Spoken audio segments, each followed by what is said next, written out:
Tomorrow holds great promise and also challenge, but we will make it together. Make tomorrow by fortifying today.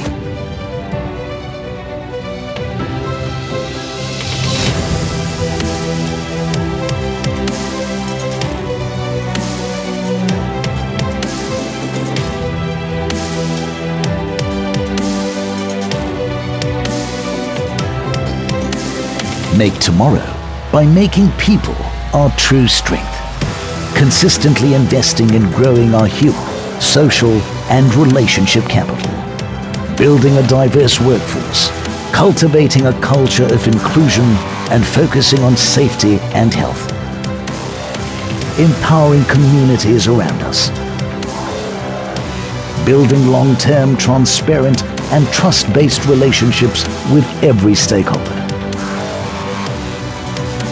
Make tomorrow by creating future-ready solutions.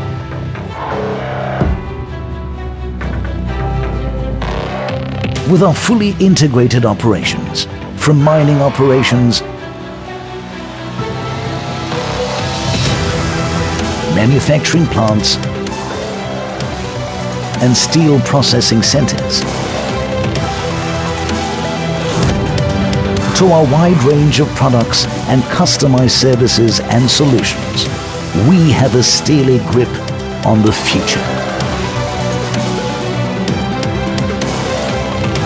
Our prudent future-focused acquisitions ensure we have a global presence and an expanded suite of capabilities that allow us to unlock the full potential of steel.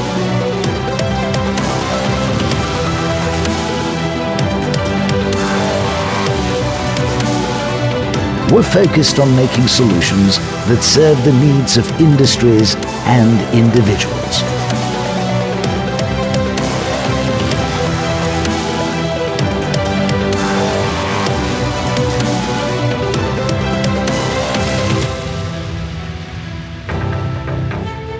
Providing high-quality materials that go beyond steel. Pushing boundaries to create stronger solutions, better solutions.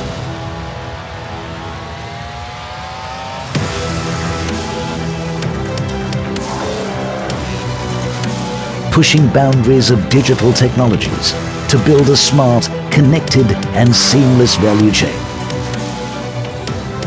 Reinventing how we connect, transact and engage with our customers.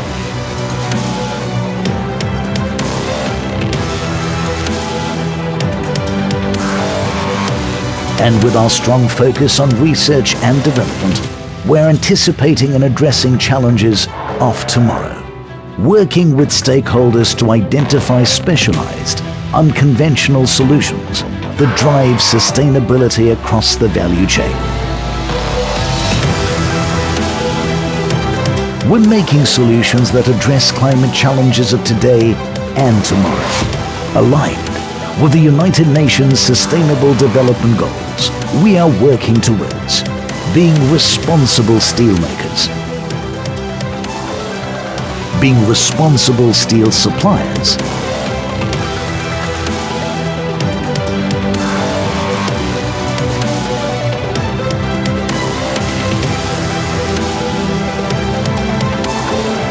and helping our customers make sustainable choices. Tomorrow is ours to create, and together we can make it better, shape it better.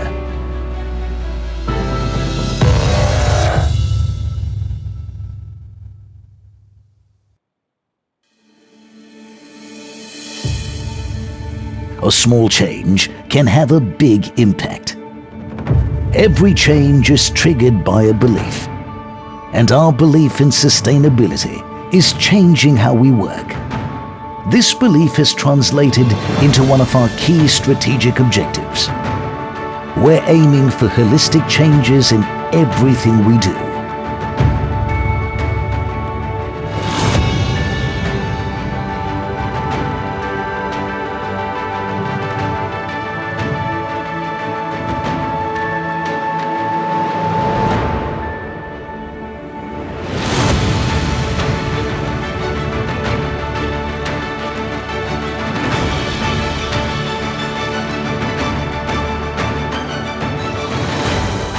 making changes across the value chain by introducing processes and technologies to promote carbon-neutral steelmaking.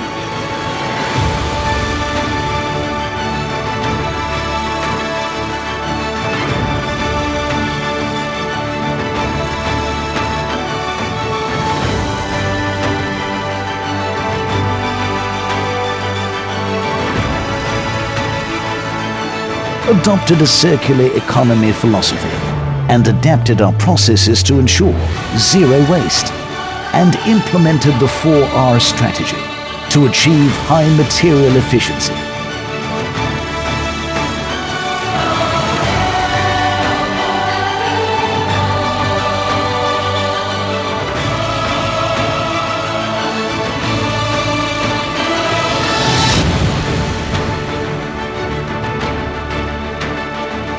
We have initiated renewable energy projects across all sites and implemented the Global Life Cycle Assessment (LCA) standards that allow for comprehensive analysis of environmental impacts associated with the safety of our products, processes, and resource utilization.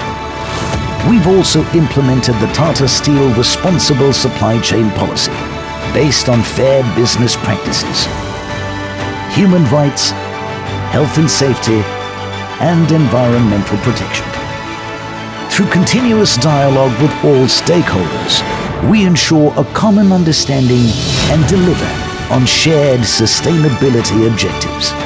As part of Responsible Steel, and as the first steel producers to join the Sea Cargo Charter to reduce Scope 3 greenhouse gas emissions, we're forging impactful collaborations for a sustainable future.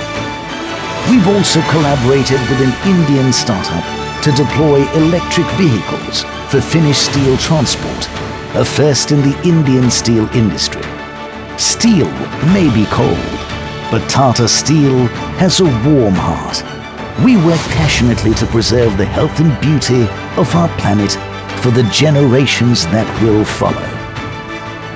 We are safeguarding biodiversity through inclusion and collaboration with local communities, and positively impacting the environment and community by committing to preserve natural resources, setting industry benchmarks in environmental performance, implementing ISO 14001 compliant environmental management systems in operations, and appointing a board-level CSR and sustainability committee. We are proud that our work is globally acknowledged and appreciated.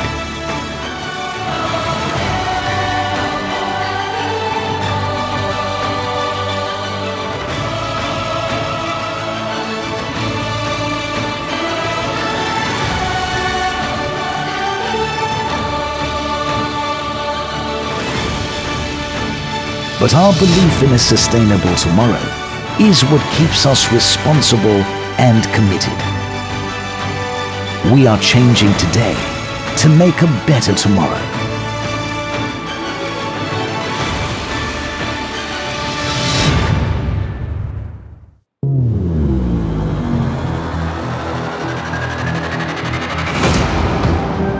What is the future built on?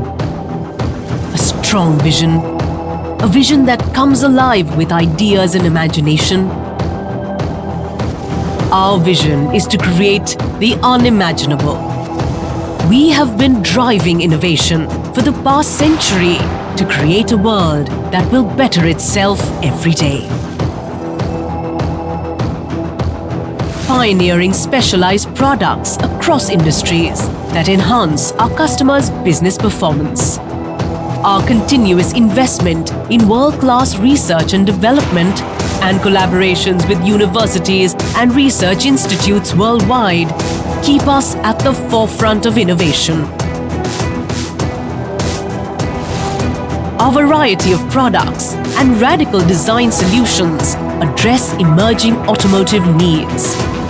Our packaging solutions pioneer reliable and safe materials that are reusable and recyclable. A comprehensive range of high-quality strip products meets every engineering requirement. We are developing superior solutions and products to support advanced oil and gas extraction and production technologies. Our innovative construction materials take modernization to new heights. We've developed lightweight steel composite floor decks that offer long-spanning capabilities, can be installed faster, and have high fire performance. We're helping to create the world's largest offshore wind farm with our strong and light structural hollow sections, and also build modern, aesthetically designed structures. Our long-span structural roof deck solutions are perfect for multiple roofing applications. We've developed versatile, high-quality cladding systems that are superior to traditional materials, and bespoke built-up solutions that meet stringent acoustic, thermal, and fire performance. Our prefabricated modular solutions are designed for high quality and faster construction. We also offer doors and windows with the strength of steel and the finish of wood. TMT bars for earthquake-resistant construction and structural tubes and hollow sections used to build unique and iconic structures. India's first branded prefabricated welded wire mesh solution that offers great cost savings and is sustainable. We're more than just one of the world's largest steel manufacturers. We support our customers' businesses and goals with value-added solutions, helping architects create innovative buildings with greater efficiency and shorter project life cycles, providing total home building support under one roof through our online platform, engaging decision makers through the value chain. We're pushing boundaries to create new value and increase market share for our partners. We support the world's tallest and most complex constructions with products that are made efficiently, responsibly, and with low carbon footprint. We are the first steel manufacturer to become an approved EPD program operator, and many of our products are RoHS compliant. We are shaping the steel that will shape the future. Bigger, better, sustainable.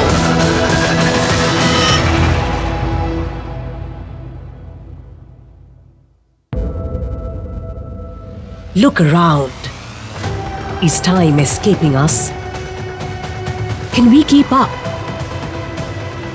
Can we beat time and its effect on tomorrow? At Tata Steel, we're getting ahead of tomorrow by creating materials that can beat time. Materials that are versatile, stronger, lighter, more resilient, and more sustainable. With fiber-reinforced polymer composites, we've taken a disruptive leap. The material is future-ready, lightweight, corrosion-resistant, low-maintenance, recyclable, and has multiple applications.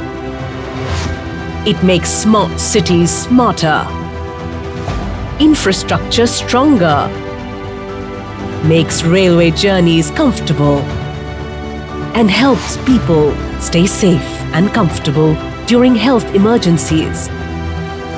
Derived from graphite, graphene is the thinnest material in the world, is 300 times stronger than steel, and a superconductor. We're leading research in this new material, innovatively producing it from flowers, petals, and even bread to make its production cost-effective and its usage more widespread. Our ready-made graphene-coated stirrups are leading the market, and in the works are wearables that could turn into personal heaters. We're aiding the development of high-quality medical material with the production of synthetic hydroxyapatite powder used mainly to manufacture bone grafting material. This nano-grade powder can help to beat bone frailty. With our new material business, we are committed to making a tomorrow that is versatile, stronger, lighter, more resilient, and sustainable.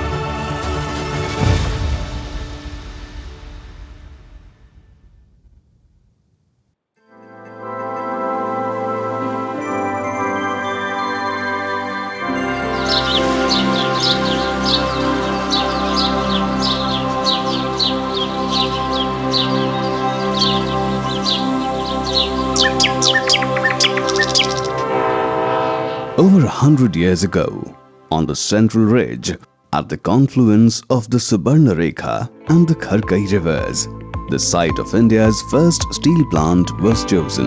Way back in 1907, when Tata Steel was set up, the founder, Jamshedji Tata, envisioned a city with its roots reaching deep into biodiversity management. In the 1920s, Sir Dorabji Tata preserved its biodiversity for decades to come. On his invitation, a sanitary engineer, F.C. Temple, created a plan that integrated parks and gardens into Jamshedpur's urban fabric. Later in 1941, on Sir Vishveshwaraya's advice, Dimna Water Reservoir, an artificial lake set amidst the sloping hills to the city's north, was carved out to assure the city of a perennial source of water. An early high point came when the 190-acre Jubilee Park was inaugurated to mark Tata Steel's Golden Jubilee in 1958. Carefully laid out, the park is a botanical delight with natural spaces covered with indigenous and exotic trees, semi-natural gardens, and a man-made lake, Jayanti Sarovar, a favorable destination for migratory birds. Along the Sarovar was developed the Tata Steel Zoological Park, again replete with indigenous varieties of trees where butterflies, small animals and birds find a natural habitat. In a premeditated initiative, Tata Steel undertook an environment impact assessment, which paved way for its environment policy and its sustainability policy. Always a pioneer, in 2016, Tata Steel launched a biodiversity policy with a target of net zero impact on biodiversity, the first such commitment in Indian industry. The result has been a surge in Jamshedpur's green cover with extensive and impactful plantation drives, reclamation of marshy or barren land, and conversion of waste dumps into verdant woods, including the reclamation of Jugsalai Muck Dump in 2010, with the greening of a 62-acre mound of ash and slag. Yet another green marvel, Dalma View Point, covers over 1,000 plants, 28,000 creepers, 5,000 shrubs, and 13,000 square meters of grass cover, what was once a waste dump. Adjacent to it, work is in progress for developing a forest trail which replicates the indigenous forests of Jharkhand. Surrounding the gold rolling mill at Bara is a 15-acre man-made lake on what was once a marshy land. Dredged to a depth of 3.5 meters to harvest rainwater, it has made the water table rise significantly. Another 15-acre area is being dredged to extend this water body to 30 acres.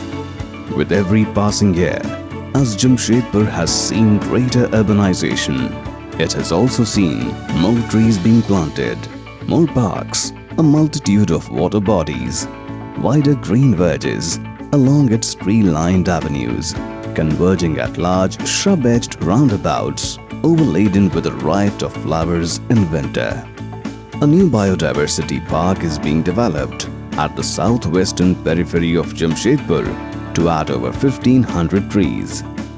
Jamshedpur since ages has been witnessing scores of migratory birds flocking to the large, dense tree-lined banks of the cooling ponds in the steelworks. Each year, Over 100,000 saplings of indigenous varieties of trees are planted, ensuring Jamshedpur makes steady progress towards its target of 40% green cover from a present level of 33%. The rich ecological diversity with the city limits of Jamshedpur not only makes it resilient but has led to it being universally referred to as Steel City, Clean City and Green City.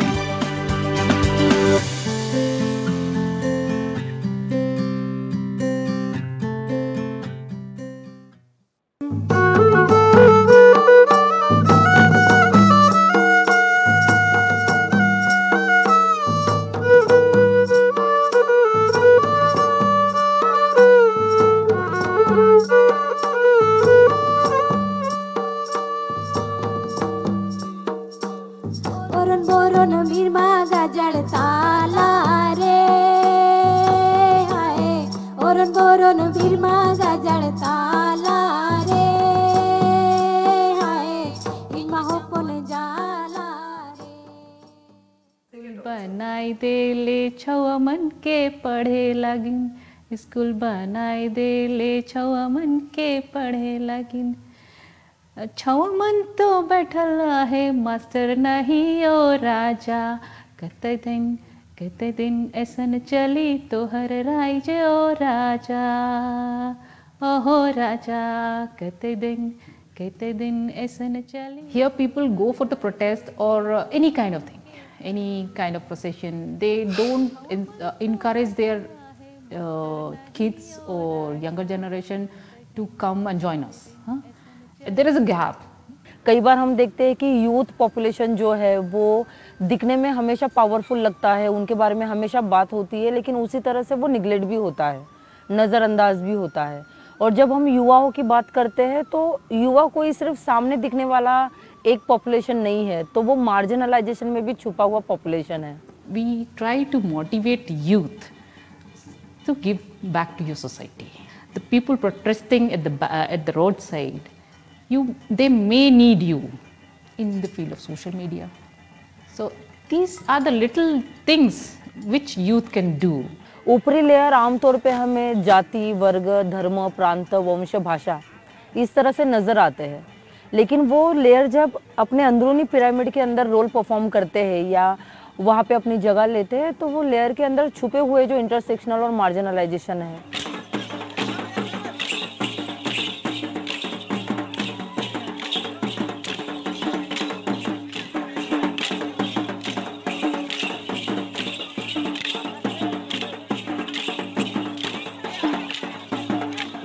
Well, I mean, we'll have to look as to who is threatening them.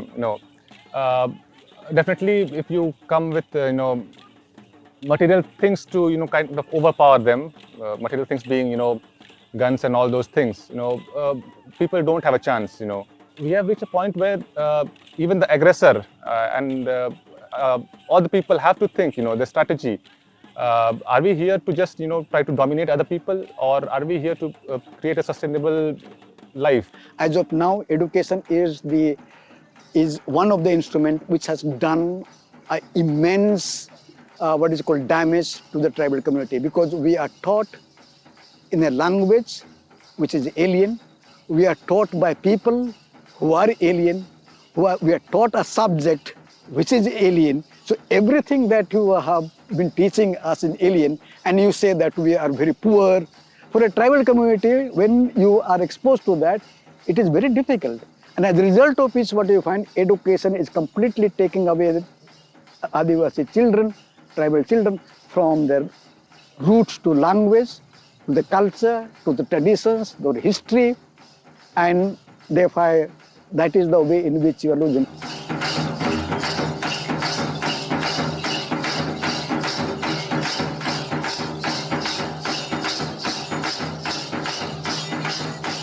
We have to live with the time. We have to accept the changes.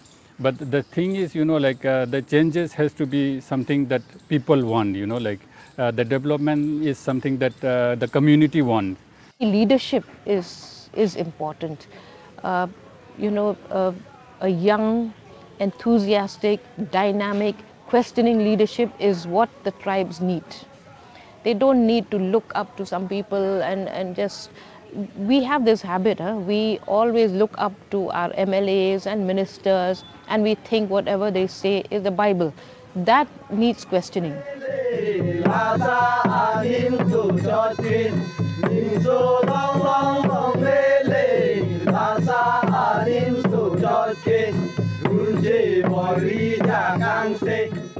For example tribal community, nomadic tribe के अंदर जो sexual minorities है, औरतें हैं, युवाएं है, जो बेरोजगार है, सिंगल वीमेन है, डिसेबिलिटीज़ है, राइट, वीमेन एट रिस्क का जो पॉपुलेशन है, वहाँ पे उनकी जिसे हम कहें कि सवालों को झूंझने का जो मात्रा है वो बहुत बड़ी है, और वो मात्रा बड़ी है, वो ज़्यादा घुटन का कारण इसलिए होता है, वो गंभीर इसलिए हो जाता है क्योंकि संसाधन नहीं है. In this entire space, when we were seeing so much ferment, so much recalibration, reimagination, we thought we should ask a simple question. When the entire world is reimagining the future and what it portends for the present, where really does tribal wisdom, the tribal way of life, stand both in the process of this reimagination, where is the voice, what is being factored into the reimagination process, and also in the outcome in the reimagined world, what role will indigeneosity really play? And if you hark back, one of the underlying fundamental assumptions about Samvad is that indigeneosity or the tribal way of life or tribal wisdom holds the answers to some of the most vexing questions that the planet faces. We believe that if our communities have been able to take on some of their challenges and move ahead in life, what are the aspirations that they are looking forward in 2021 and let's say the coming decade? This Samvad essentially tries to capture all of that in the best way possible.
Good afternoon.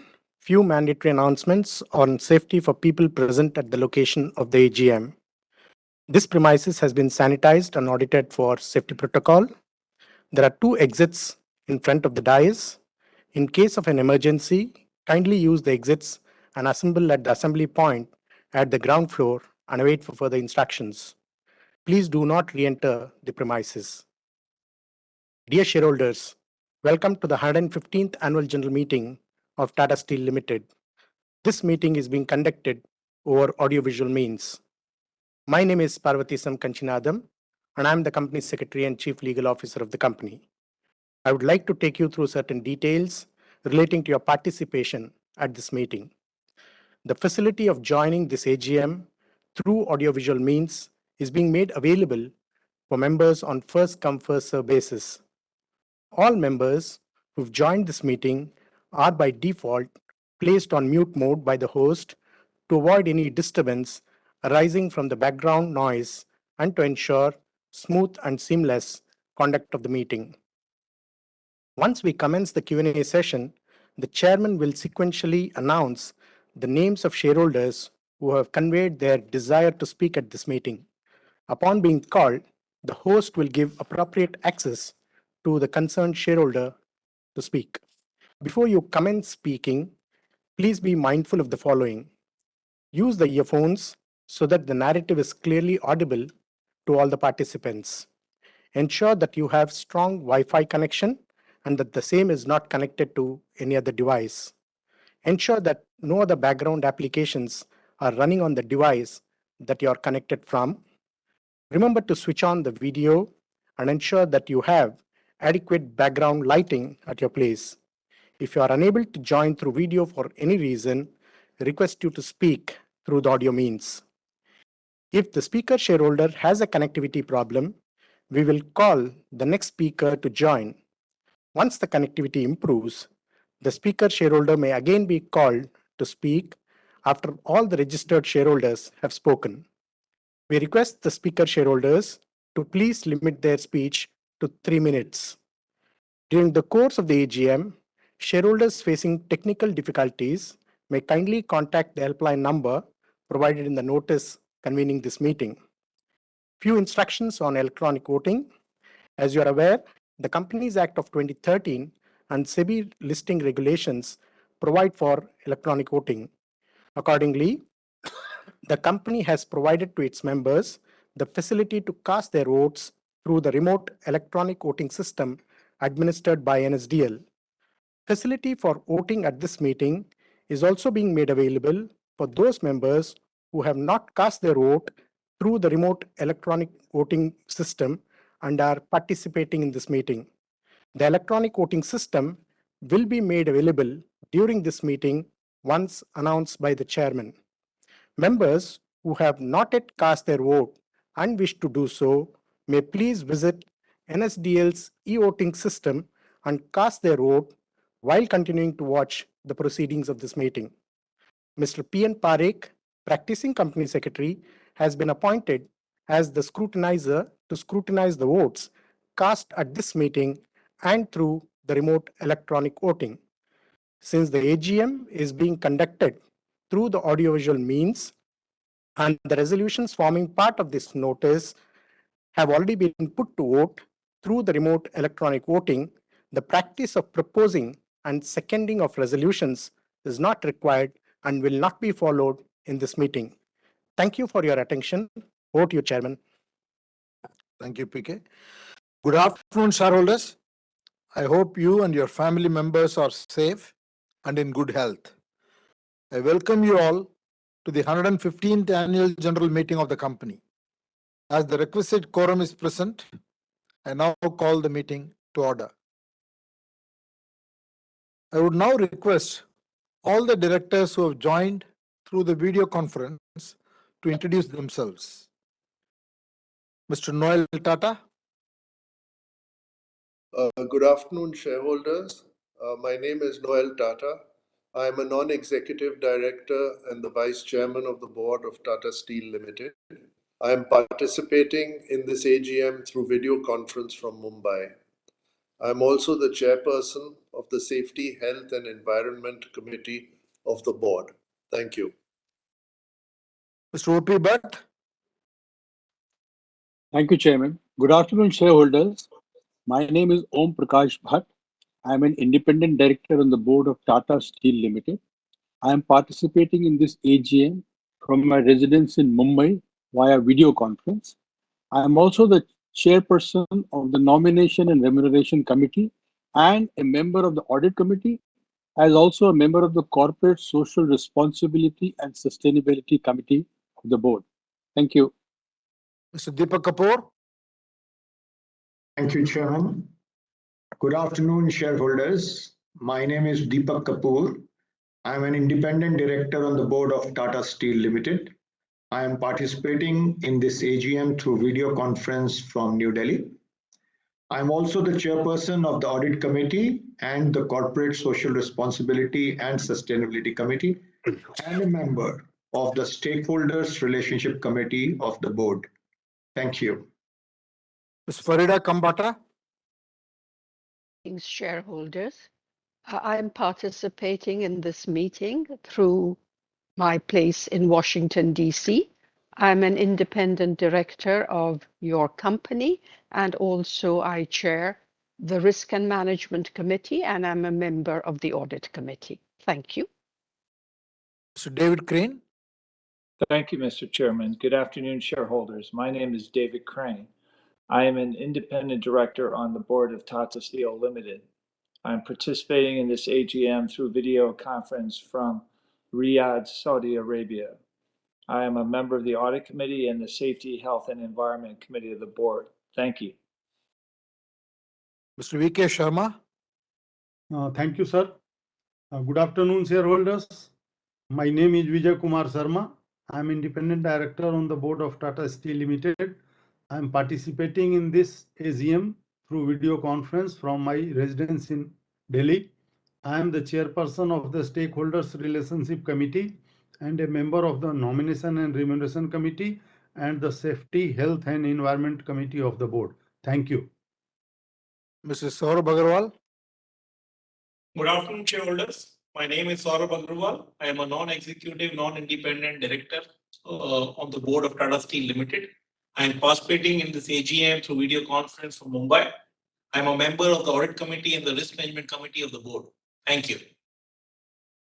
With me present here are TV Narendran, CEO and Managing Director, Koushik Chatterjee, Executive Director and CFO, and Parvatisam Kanchanadam, Company Secretary and Chief Legal Officer. During the last year, there have been certain changes to the board. Dr. Peter Bloff and Mr. Aman Mehta ceased to be members of the board. I thank Dr. Bloff and Mr. Mehta for their contributions to the board. I also welcome Ms. Farida Kambata, Mr. David Crane, and Mr. Noel Tata on the board of the company. Also, in May 2022, Ms. Mallika Srinivasan completed her second term as the independent director. I want to thank Mallika Srinivasan for her enormous contributions to the board during her long tenure on the board. Now, I would like to welcome the company's union representatives to this AGM. We value their significant contribution in maintaining industrial harmony at Tata Steel establishments and thank them for their continued support, especially during the ongoing pandemic.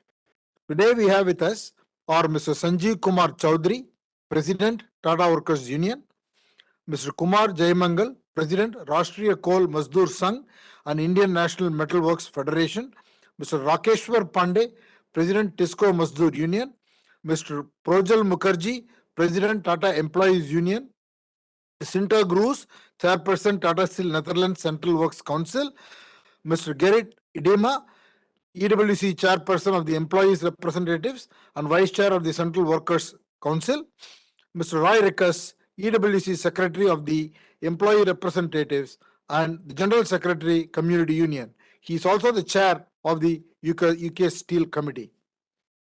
Mr. Russell Pereira and Mr. Pinaki Chaudhary, representatives of the Pricewaterhouse and Company, Chartered Accountants LLP, statutory auditors of the company, Mr. Kunal Banerjee, representing Showman Banerjee, cost auditors of the company, and Mr. P.N. Parikh, representing Parikh and Associates, secretarial auditors of the company, are also attending the meeting.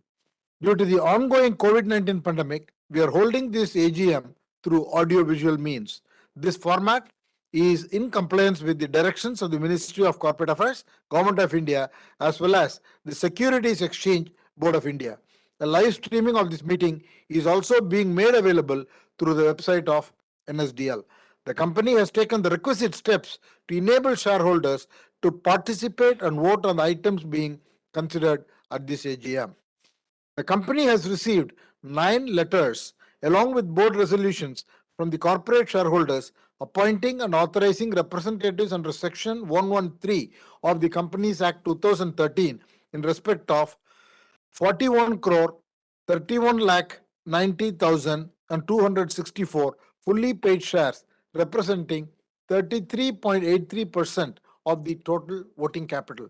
Since the physical attendance of the shareholders is dispensed with, the requirement of appointing proxies is not applicable. The registers as required under the Companies Act 2013 and other documents as mentioned in the notice convening this meeting are open for inspection in electronic mode. Should you wish to inspect, please write to the company secretary at the email address mentioned in the notice convening this meeting. Shareholders who have not cast their vote earlier through the remote e-voting can do so during the course of this meeting through the remote e-voting facility. Before we proceed with the business of this meeting, I wish to share a few thoughts on the macroeconomic environment as well as the performance of your company. 2022 started on expectations of a year of high growth and low inflation. However, the Russian-Ukraine war and the resulting geopolitical tensions and trade disruptions led to rising commodity and energy prices and supply shortages globally. As commodity and energy prices remain elevated, the global inflation surged beyond 7.5%, indicating a stagflationary headwinds which are expected to dampen global GDP this year. As the inflationary pressures continue to intensify, major central banks are withdrawing liquidity support and raising policy rates at a faster pace than previously anticipated. So the global growth for the current year is expected to decelerate to 2.9%. While the global growth is impacted, I must say India is still in a strong position and will remain the fastest growing major economy. While there are supply side and inflationary pressures, the demand levers across sectors, from our vantage point, both in the B2B and in the B2C, continues to remain robust. The front-ended infrastructure spending by the government, including the National Infrastructure Pipeline, presents a huge opportunity for growth in the medium and long term. We expect that in the coming decade, India will witness significant investment-led growth, which will be steel intensive and require significant capacity expansion and growth in the Indian market. The government has been taking industry-specific policy measures to tackle inflation, which we hope would be short-term in nature. The steel industry in India is globally competitive, and therefore the Indian steel companies should be able to expand capacity in value-added steel products for both Make in India and also for Make for the World. This is a defining moment in the history where the steel industry can leverage its competitive position and export its products globally to not only earn foreign exchange but also provide opportunity for capital formation in India, provide employment, and more importantly, allow Indian companies to invest in sustainable technology and create value for the longer term. Touching upon the key trends being witnessed by the steel industry, I would particularly like to mention 4 trends which relate to environment, digital, supply chain, and product sustainability. The first trend is towards environmental stewardship, covering aspects of air emissions, water management, circular economy, beneficial use of co-products while moving towards decarbonized steel production. The second trend is towards development and adoption of digital technologies and advanced analytics capabilities across the entire manufacturing value chain to be more competitive. The third trend is towards supply chain resilience and sustainability through accurate and precise demand planning, improved product portfolio rationalization, efficient risk management, and stronger supply chain partnerships. And finally, the fourth trend is towards building innovative products and services pipeline that ensure better value outcomes while ensuring a strong environmental friendliness and performance. Now, speaking on the performance of your company, The fiscal year 2022 has been one of the best years, probably the best year in the history of your company. With the efforts and commitment demonstrated by all the employees, the company during the last fiscal overcame challenges and recorded its best financial performance and demonstrated significant progress on all strategic priorities and sustainability ambitions. During the fiscal year 2022, the company's consolidated revenues increased 56% to rupees 2,43,959 crores. On the back of a very strong operating performance of its Indian business, the company achieved its highest ever consolidated EBITDA of rupees 63,830 crore, a growth of over 107% on an annual basis, translating into an EBITDA per ton of rupees 21,626 rupees. The consolidated profit and after tax also increased fivefold to rupees 41,749 crore.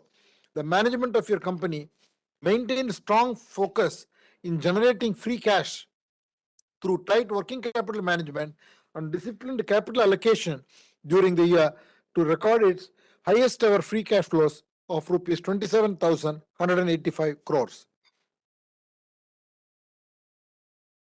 The company continued to focus on its deleveraging targets and made rigorous efforts towards repayment of debts. During the fiscal year 2022, the company's net debt reduced by 32% to rupees 51,049 crores. On a standalone basis, the revenues of Tata Steel stood at rupees 1,29,021 crore, which is 53% higher than that of the previous year, while the EBITDA of rupees 456 rupees crores is 88% higher than that of the previous year. I want to thank you, all shareholders, for your relentless trust and support to the board and the management of your company. I'm happy to announce that for the financial year ended March 31st, 2022, the board of directors have recommended a dividend of rupees 51 per fully paid equity share and rupees 12.75 per partly paid up equity share, translating it into the highest ever dividend payout in the company's history for your consideration. Further, the board of directors have also recommended the subdivision of equity shares of the company in a 10:1 ratio. This will enhance the stock equity, the capital market, and make the stock more affordable to smaller shareholders. The proposal for subdivision of equity shares of the company forms part of the business to be transacted at this meeting and has been placed for the approval of the dear shareholders. Now let me spend a few minutes on the growth plans of the company.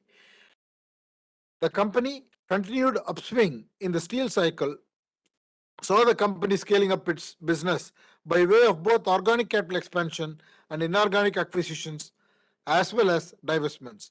Towards organic growth, the company continued to accelerate its capital allocation for the 6 million ton per annum pellet plant and 2.2 million ton per annum cold rolling mill complex as part of the 5 million ton per annum expansion at Kalinganagar. The 6 million ton per annum pellet plant will be commissioned the Q3 of this current year, FY23, followed by the cold rolling mill complex and the 5 million ton expansion, which will drive cost savings and product mix enrichment. On the inorganic front, the company made significant acquisitions during the year in areas of long products, mining, as well as advanced materials. The most notable among these is the acquisition of Neelachal Ispat Nigam Limited for an aggregate consideration of rupees 12,100 crore. The acquisition will be carried out through the company's subsidiary, Tata Steel Long Products. The acquisition is particularly important considering the proximity of NINL plant to our Kalinganagar plant and its potential to become the hub for long products business in the near future. Post-acquisition, we will endeavor to ramp up the operations of NINL to its rated capacity of 1.1 million ton per annum within the next 12 months, subject to obtaining statutory clearances.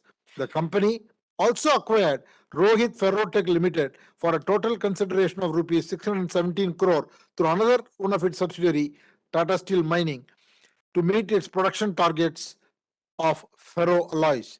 The company also successfully saw the amalgamation of Tata Steel BSL into and with the company effective November 11th, 2021, as had been originally planned.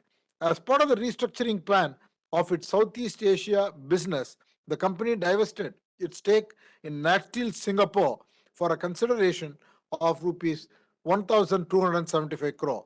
In Europe, the Tata Steel Europe Limited achieved a complete separation of its two subsidiaries, UK and Netherlands, to be independent in October 2021. Under the new structure, Tata Steel UK as well as Tata Steel Netherlands will operate as two independent subsidiaries of the parent. To be more resilient to changing market demands and to diversify its portfolio of products and tap the growth opportunity in new material, the company ventured into new materials business comprising multiple verticals of composites, graphene, and advanced ceramics, including medical materials. During the year, the company, through its subsidiary, started working towards building a world-class facility to produce medical materials with a focus to serve the healthcare and medical equipment industry. Our growth plans continue to be governed by the demand forecast, size of business opportunity, scope for enhancements in our product portfolio, and overall balance sheet impact while remaining cognizant of the changing regulatory imperatives. As I had said earlier, this decade, India will see a strong growth, primarily led by the infrastructure spending, which will require a huge consumption of steel. And so we will continue to stay the course in our strong expansion plan of Tata Steel. Towards fulfilling our commitment to embed sustainable business practices across our value chain, we have adopted responsible supply chain policy based on environmental, social, and governance principles. Tata Steel encourages its supply chain partners to integrate these principles in their operations and conduct themselves in a manner which is consistent with this policy. To conclude, I would like to once again reiterate that your company, Tata Steel, is in a very strong position today and is in a very good position to capitalize on the improved opportunities that is presented in front of us. I would like to also thank the management and the employees for their hard work and in their unstinted focus in delivering a holistic results, financials and otherwise.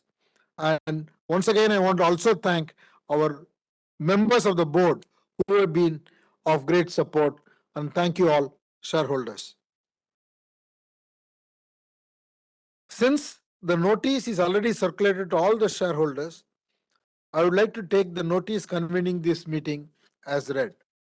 Since there is no observation, qualification, adverse remarks, or comment by the statutory auditors in their report on the financial statements for the year ended March 31, 2022, or matters which have any adverse effect on the functioning of the company, the auditor's report is taken as read. Now, before I call upon the shareholders who have registered to speak, it is my turn to invite Narendran, Chief Executive and MD, to make a presentation on the operational and the financial performance of the company. Thank you. Thank you, Chairman. Good morning, good afternoon, and good evening, depending on where you're joining from, and hope you and your families are safe and wish you good health. Let me begin with the safety, health, and environment.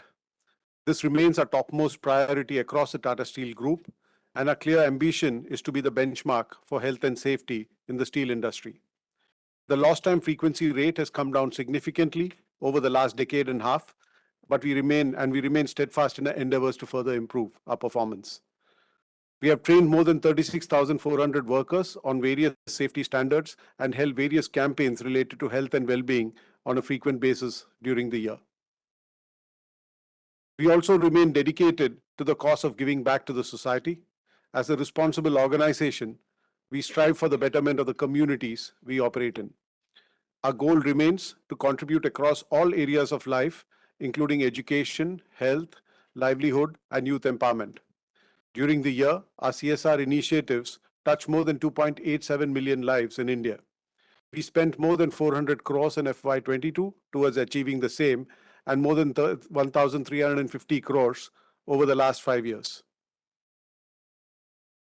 Tata Steel is committed in creating sustainable value by continuing to grow in India to occupy a leadership position in all discerning segments while consolidating our position as a global cost leader. We want to be a leader in the pursuit of technology and leveraging of digital. We are a leader on sustainability in the geographies that we operate in and want to become future ready structurally, culturally, and financially. In terms of operational and financial performance, 21-22 was a year of record performance and strategic progress towards across geographies despite the volatile and uncertain operating environment. We generated free cash flows of more than 27,000 crores, and on the back of this, the board has recommended a dividend of rupees 51 per share. As mentioned earlier, there were several best ever performances across key parameters. Our crude steel production at 31 million tons globally was the highest ever, while our deliveries in India at 5.12 million tons in the fourth quarter were the best ever. Our EBITDA at 63,830 crores was more than double of the previous year's figure and was driven by India as well as by Europe. Our profit after tax grew more than 5 times to rupees 41,749 crores. There are many milestones that we achieved during the year that we are proud of, including the Jamshedpur site joining our Aimodin site and the Kalinganagar site to be recognized as a global role model for the adoption of digital technologies. Our online sales through our Ashiana platform more than doubled to 1,500 crores. We have now more than 1.6 million square feet of construction using our Nest-in solutions and developed more than 120 new products and got more than 120 new patents during the year. Looking ahead, we aim to be an industry leader in India, aided by value accretive growth across the steel value chain. Our operating sites across flat products and long products provide us with the optionality in terms of planning as well as to enable the optimization of our product portfolio. In terms of projects, we would commission the 6 million ton pellet plant at Kalinganagar in the third quarter of this financial year, and after that, we will be commissioning the cold rolling mill complex in phases. While the pellet plant drives cost savings, the commissioning of the CRM, the cold rolling mill complex, by the end of the financial year will drive product mix enrichment. And in the next financial year, the 5 million ton expansion will be commissioned in full. The Neelachal acquisition should close soon, and it will be a strategic platform to help us contribute to the expected growth in infrastructure pan-India. And parallelly, we are also setting up our first electric arc furnace-based facility in North India. We are focused on retaining a leadership position in chosen industry segments like the auto industry and building a similar position in the oil and gas industry.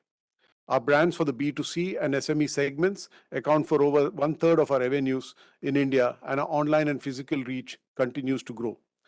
We also continue to build our leadership position in downstream and value-added products. As we grow, we want to be a benchmark on all parameters of sustainability in each of the geographies that we operate in addition to the long-term net zero goal of 2045 that we've set ourselves. We have set clear short-term and medium-term goals as shown in the slide. These goals are backed by multiple initiatives on the ground, including setting up a carbon capture and use plant, as well as developing alternate and greener options to move our cargo. Before I close, I would like to share that your company's initiatives and performance are being recognized by various eminent entities, and we have been bestowed with several prestigious awards and accolades across categories. Some of them are mentioned on the slide. International credit rating agencies have acknowledged Tata Steel's financial flexibility and resilience, which place the company on a sustainable path. S&P has an investment grade BBB- rating on Tata Steel with a positive outlook, while Moody's have recently moved the outlook from stable to positive, while the rating has been reaffirmed at Ba1. I thank all our employees across geographies for our performance and all the accolades. Thank you and stay safe. Over to you, Chairman. Now I would like to call the shareholders who have expressed an interest in speaking at this meeting. We have a very large number of shareholders who have registered to speak today. So I would request all shareholders to stick to the allotted time of maximum of 3 minutes, and anyone exceeding that,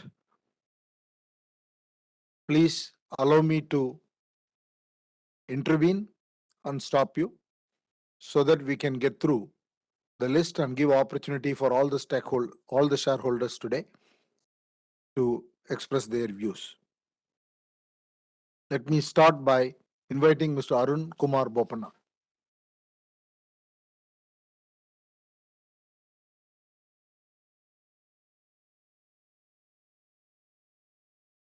Arun? Good afternoon, sir. Good afternoon. Can you hear me? Yeah, good afternoon. Good afternoon to everybody. Sir, your annual report is 540 pages. Too much to read, comment, and ask. But with 47 speakers, it's like this, sir. We cut trees to make paper, to write, don't cut trees. So I will cut my speech and keep you happy. The smile on you is important. Mr. Noel Tata has got a technique. Whenever he calls me, he says, Arun, good afternoon. He cuts my speech there itself. So I've been trained to restrict my speeches everywhere. No problem. I am a Tata man, proud to be a Tata man, will be a Tata man. So thank you, Chairman, sir, for allowing me to speak. J.N. Tata initiated Tata Steel for a purpose. It was enormous runway for Tatas in India, which did scale up. It was a game Tata Steel played well too. And I'm proud you reduced the debt, and I'm happy that you split the share too for many participants to come. Sir, expectations of the workplace have changed after COVID and working from home. Wonder how much office itself has changed after COVID. What is the attrition rate in Tata Steel? Tata Steel, I'm glad, has taken over companies of fallen billionaires' crown jewels due to unsustainable debts. Glad jobs have been retained. Any more acquisitions in the of steel companies? I'm very proud of your NINL acquisition too, and I hope you take over more companies so that the country sustains. What are the new developments in Smart City Jamshedpur and Kalinganagar for wider infrastructure and ownership too? So Tata Steel plans to increase jobs to reduce poverty to strengthen social stability in the new facilities, particularly Kalinganagar. So real estate will be seen as a boom in metros and two-tier cities in future. What are Tata Steel's new products to build fast economically? What are the innovations? We need to press the pedal on innovation too. So your doors and windows must be more visible and available for use in real estate. Lastly, sir, Tata Steel found a way to celebrate the diversity, to debate their differences without fracturing the communities. God bless Tata Steel. Thank you. I hope you're happy, sir. I cut down my speech. Thank you, Arun. Ms. Patel? Hello. Yes, ma'am. Good afternoon, sir. Good afternoon. Respected Chairman Emeritus, Ms. RNT, Mr. Ratan Tata, respected Chairman, Mr. Chandrasekaran, sir, our respected Vice Chairman, Mr. Noel Tata, the various directors on the board, our CFO, Mr. Koushik Chatterjee, Mr. Narendran, sir, MD and CEO, and other directors. This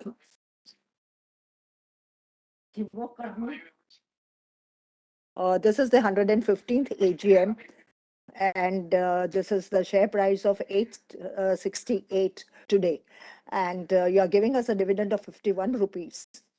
Thank you very much for the share split also and a good dividend also. Now I begin. Congratulations, sir, Mr. Chandrasekaran, on receiving the Padma Bhushan, the highest civilian award from the President of our India. I also support all the resolutions, especially resolution number 4, for the reappointment of Mr. Koushik Chatterjee. And for my interest, I support resolution number 3 and 7, the special dividend and split shares. Uh, um, I congratulate the company for all the awards and accolades that the company has received. Congratulations to Tata Steel for becoming the first steel producer to reduce GHG emission in the ocean trade. And also I congratulate for receiving the for the best ever year of financial performance of the company. Also, I congratulate for the Green Pro Eco Label certification. So I'm very much interested in your doors and windows availability. Please, if the Secretariat Department should help me in, I wish to buy in procuring this doors and windows, steel doors and windows. Please do help us. There are many people like me who are interested in this Tata product, steel product. Anyway, the next is, I'm very proud that the company has, under your leadership, Chandrasekaran sir, you have reduced the net debt by 50,000 crores. The company's working capital has increased, revenue and PAT has also increased. This is the year the best performance of the company has come out among all these years. This is the most successful year in the history of Tata Steel. Sir, my question goes is, what are your plans for deleveraging $1 million debt per year, besides reducing this debt of 50,000 crores? We are diversifying into 3 new materials. Ma'am, you should now close. You should close. Your time is up, ma'am. Only one question, last question. We are diversifying into 3 new material. Hydroxide apatite are ceramic. Hydroxide apatite are ceramic, are very, we are into that raw material. How many years it will take in the market, and how much cost it will be for us? That's all. I congratulate the company and all the staff for giving us very good dividend, for working very hard. The management team and the directors, I thank you very much. All the best. Somayan Purdehi.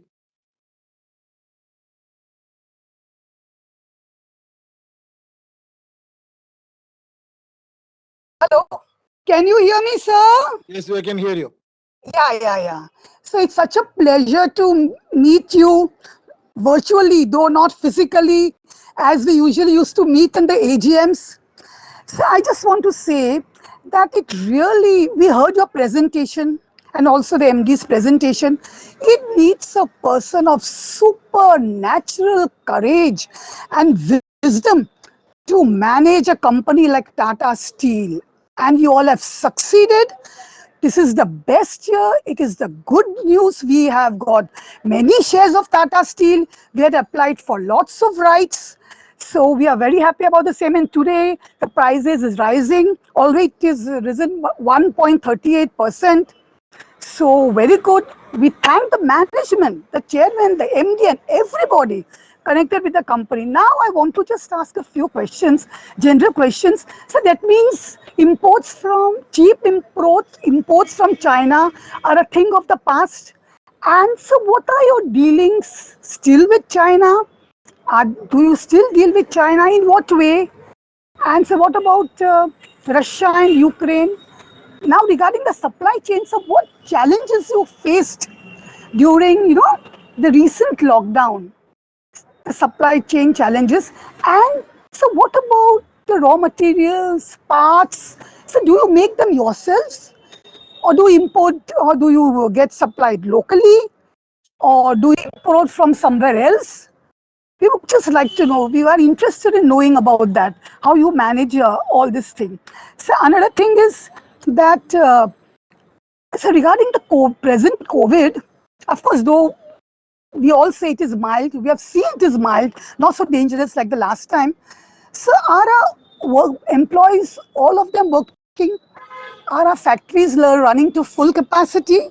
Of course, though we know you are taking the best of precautions. So, and we thank our company secretary, your entire secretarial team, just like in Tata Investment, how they followed up, how they brought us in the speaker's portal. So we must appreciate all their efforts. in bringing us into this speakers portal. And I wish our company all the best. I wish you also very good health because you are managing a company. That's all I have to say. Thank you very much, sir. Thank you, ma'am. Celestine Mascarenhas and Aloysius Mascarenhas.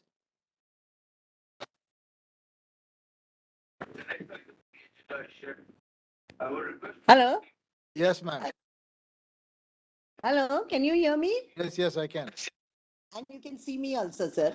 Yeah. Namaskar.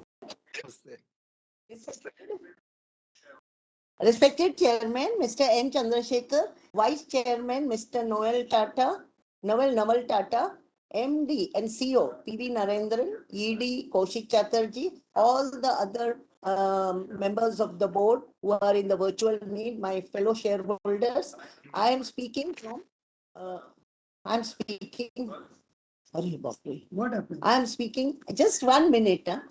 My husband will speak because that Britannia is calling. Hello. I start. Respected Chairman, sir, very distinguished members of the board and my fellow shareholders.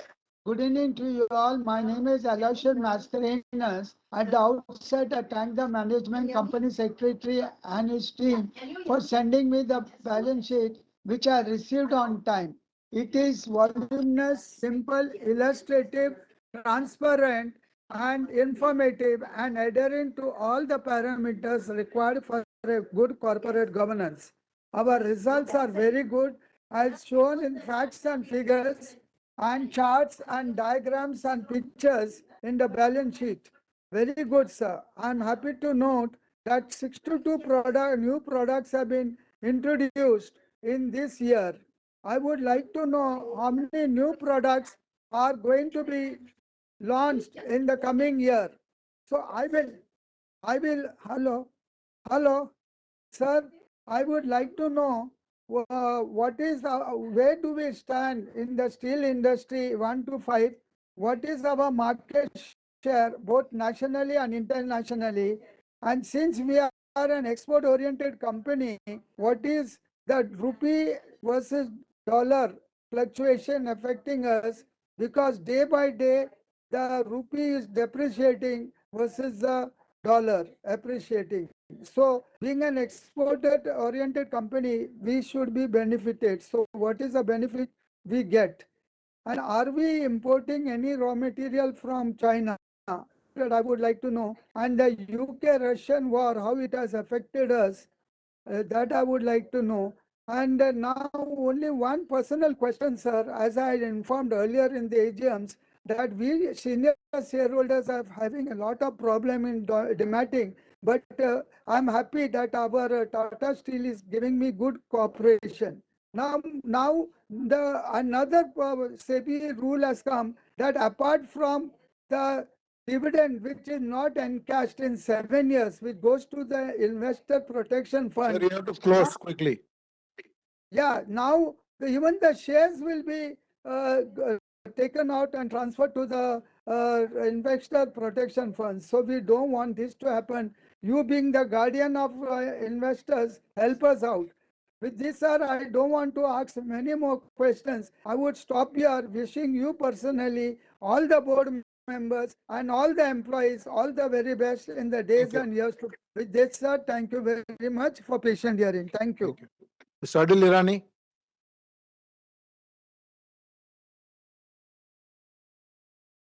We seem to be missing Mr. Irani. Dear Chairman, you may wish to invite the next speaker, please. Mr. Manoj Kumar Gupta.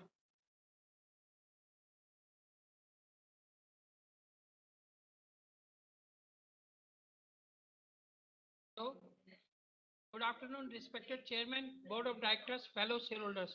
My name is Manoj Gupta. I am equity shareholder of Tata Steel. I have joined this meeting from my residence, Kolkata. Sir, I have some few questions. I also want to bring a smile on your face because I will also fulfill your day. First of all, I thanks to you and I congratulate you by honor of second highest civilian award by the government of Padma Bhushan. And I warm welcome Mr. Noel Tata as Vice Chairman on our board And I believe that you will consider to take him in another listed companies like Tata Motors, Tata Chemical, but because he is a vast experience in the marketing and retail business. And I thanks to MD for his showing the good result, and I thanks to the group CFO and company secretary and his team that who has inspired us to join this meeting through VC. And sir, excellent dividend, highest dividend in the Tata Steel history of 51 rupees. And thanks that you are fulfilling our long demand that split of shares to increase the market liquidity and market capitalization. And I thanks to you for congratulate you, your team to acquire the Neelachal Ispat and Rohit. But if you don't mind, I will tell you one something, sir, that we small shareholder of Rohit Ferro has lost entire money. So how you will reward us to fulfill our loss in Rohit Ferro?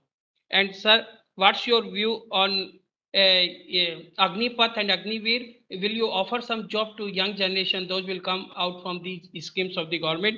Convey our best wishes to our chairman emeritus Sri Ratan Tata. And sir, last but least, what impact will come on our company through Russia and in Ukraine war? Thank you, sir. I think that I have covered within 3 minutes, sir. Thank you, Manoj. Thank you. SP Besenia.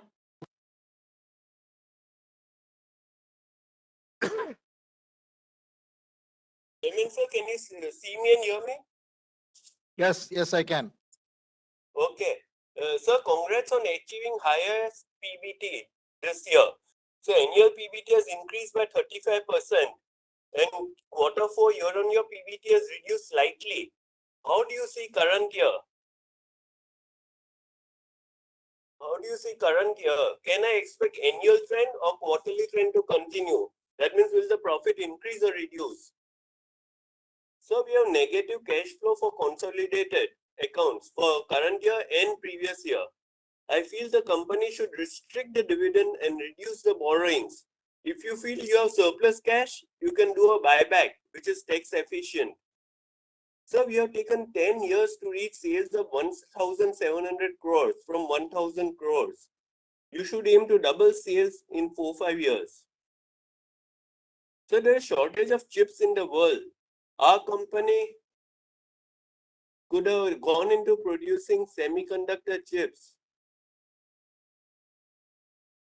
which nobody is producing so far in India. So thank you and all the best for the future. Thank you. Kirti Shah.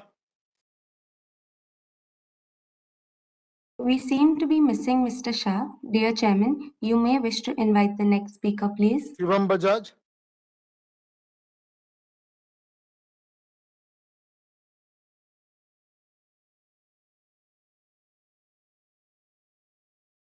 Shivam Bajaj. Mr. Hiranand Kotwani.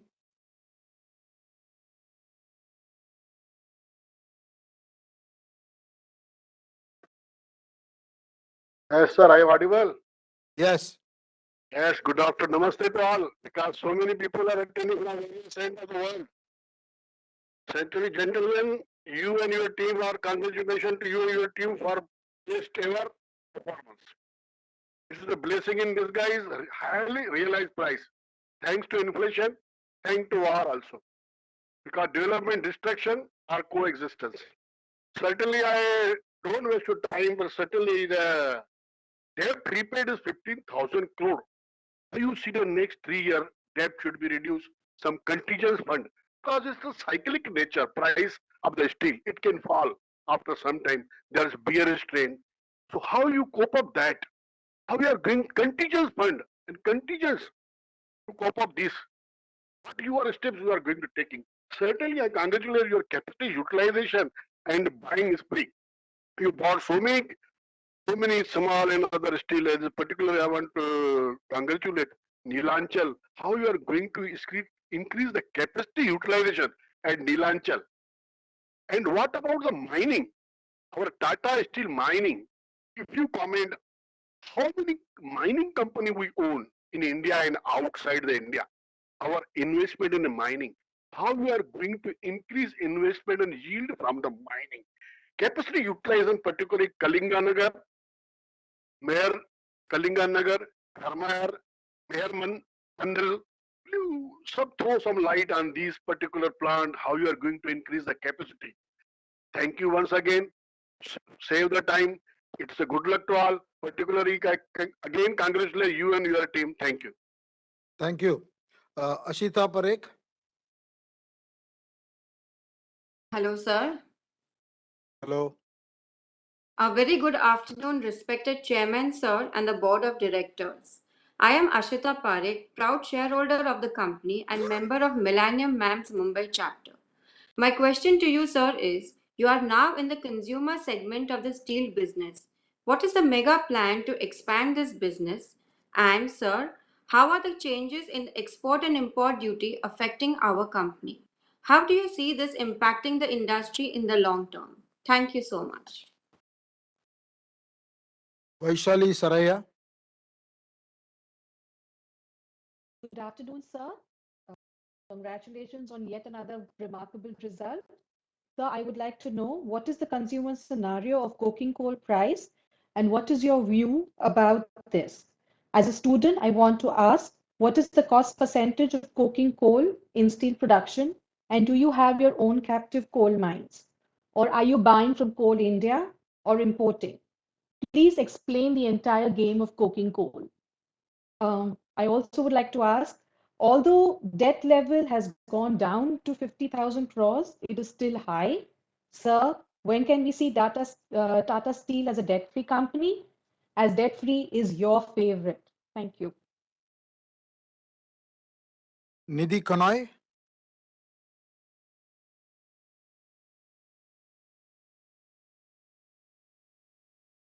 Good afternoon, sir. I'm a proud member of Millennium MAM's Mumbai chapter and also a shareholder of our company. So we would like to congratulate you, Mr. Narendran, as well as yourself for the extraordinary results shown this year. So everyone is talking about sustainability. What is Tata Steel doing to show the world that they are moving towards green? And what will be the modus operandi? Tata Steel will move into DRI-based steel manufacturing using gas and hydrogen, eventually in Europe by 2030. And another article recently mentioned that Tata Steel will be transitioning into low carbon technologies in UK and Netherlands. Could you share some more details? And when can we expect this shift in India? Also, sir, is there a plan to produce more steel from scrap than is currently being done? Please, could you elaborate? Thank you very much. Gautam Tiwari. Yes, sir. Sir, can you see me, sir? Yes, I can. Sir, very good afternoon, sir, and good evening to our emeritus chairman, sir Ratan Tata ji, our popular chairman, sir Chandrasekaran ji, Mr. O.P. Bhatt Saab, Noel Tata, our vice chairman. Welcome you strongly and your appearance in our board. I'm sure it will be very much useful to us. Highly dignified directors, team Tata Steel. I am Gautam Tiwari from Mumbai. So, dear sir, your smiling colored photograph on page number 24 speaks the growth and progress about the growth and progress in the volumes about the company's progress and growth.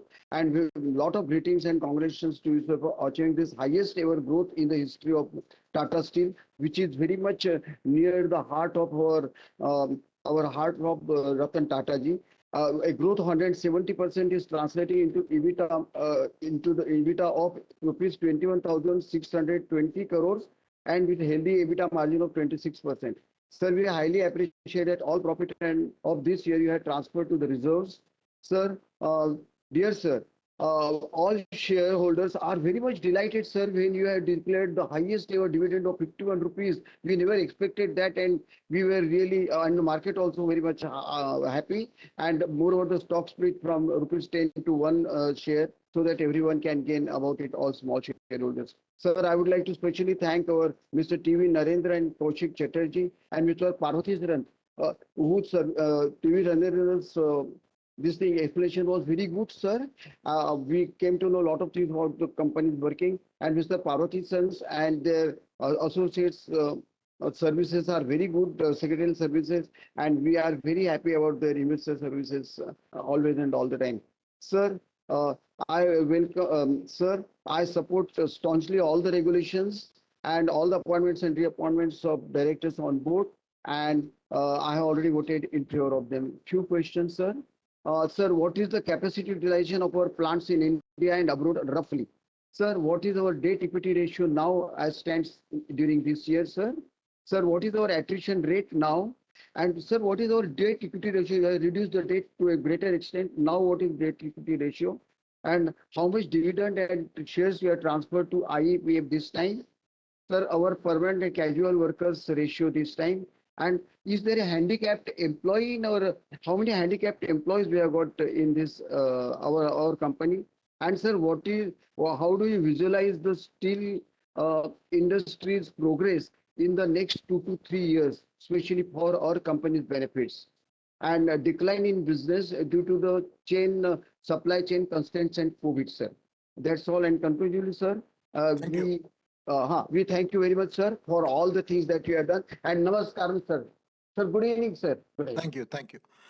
Ashit Kumar Patak. Am I audible, sir? Yes, you are. Yes. Very good afternoon, respected Chairman, Mr. N. Chandrasekaran, respected Vice Chairman, Mr. Noel Naval Tata, and CEO MD, Mr. TV Narendran, and Executive Director and CFO, Mr. Koushik Chatterjee. My name is Ashit Kumar Patak from Damdam, Kolkata. Most welcome, Mr. Noel Tata, to joining as a Vice Chairman to my company. Also, Mrs. Farida Khambata, an Independent Director, and also most welcome, David W. Crane. Sir, the financial performance is very nice. Standalone 53% tap, and member are getting rupees 51 per fully paid up ordinary share.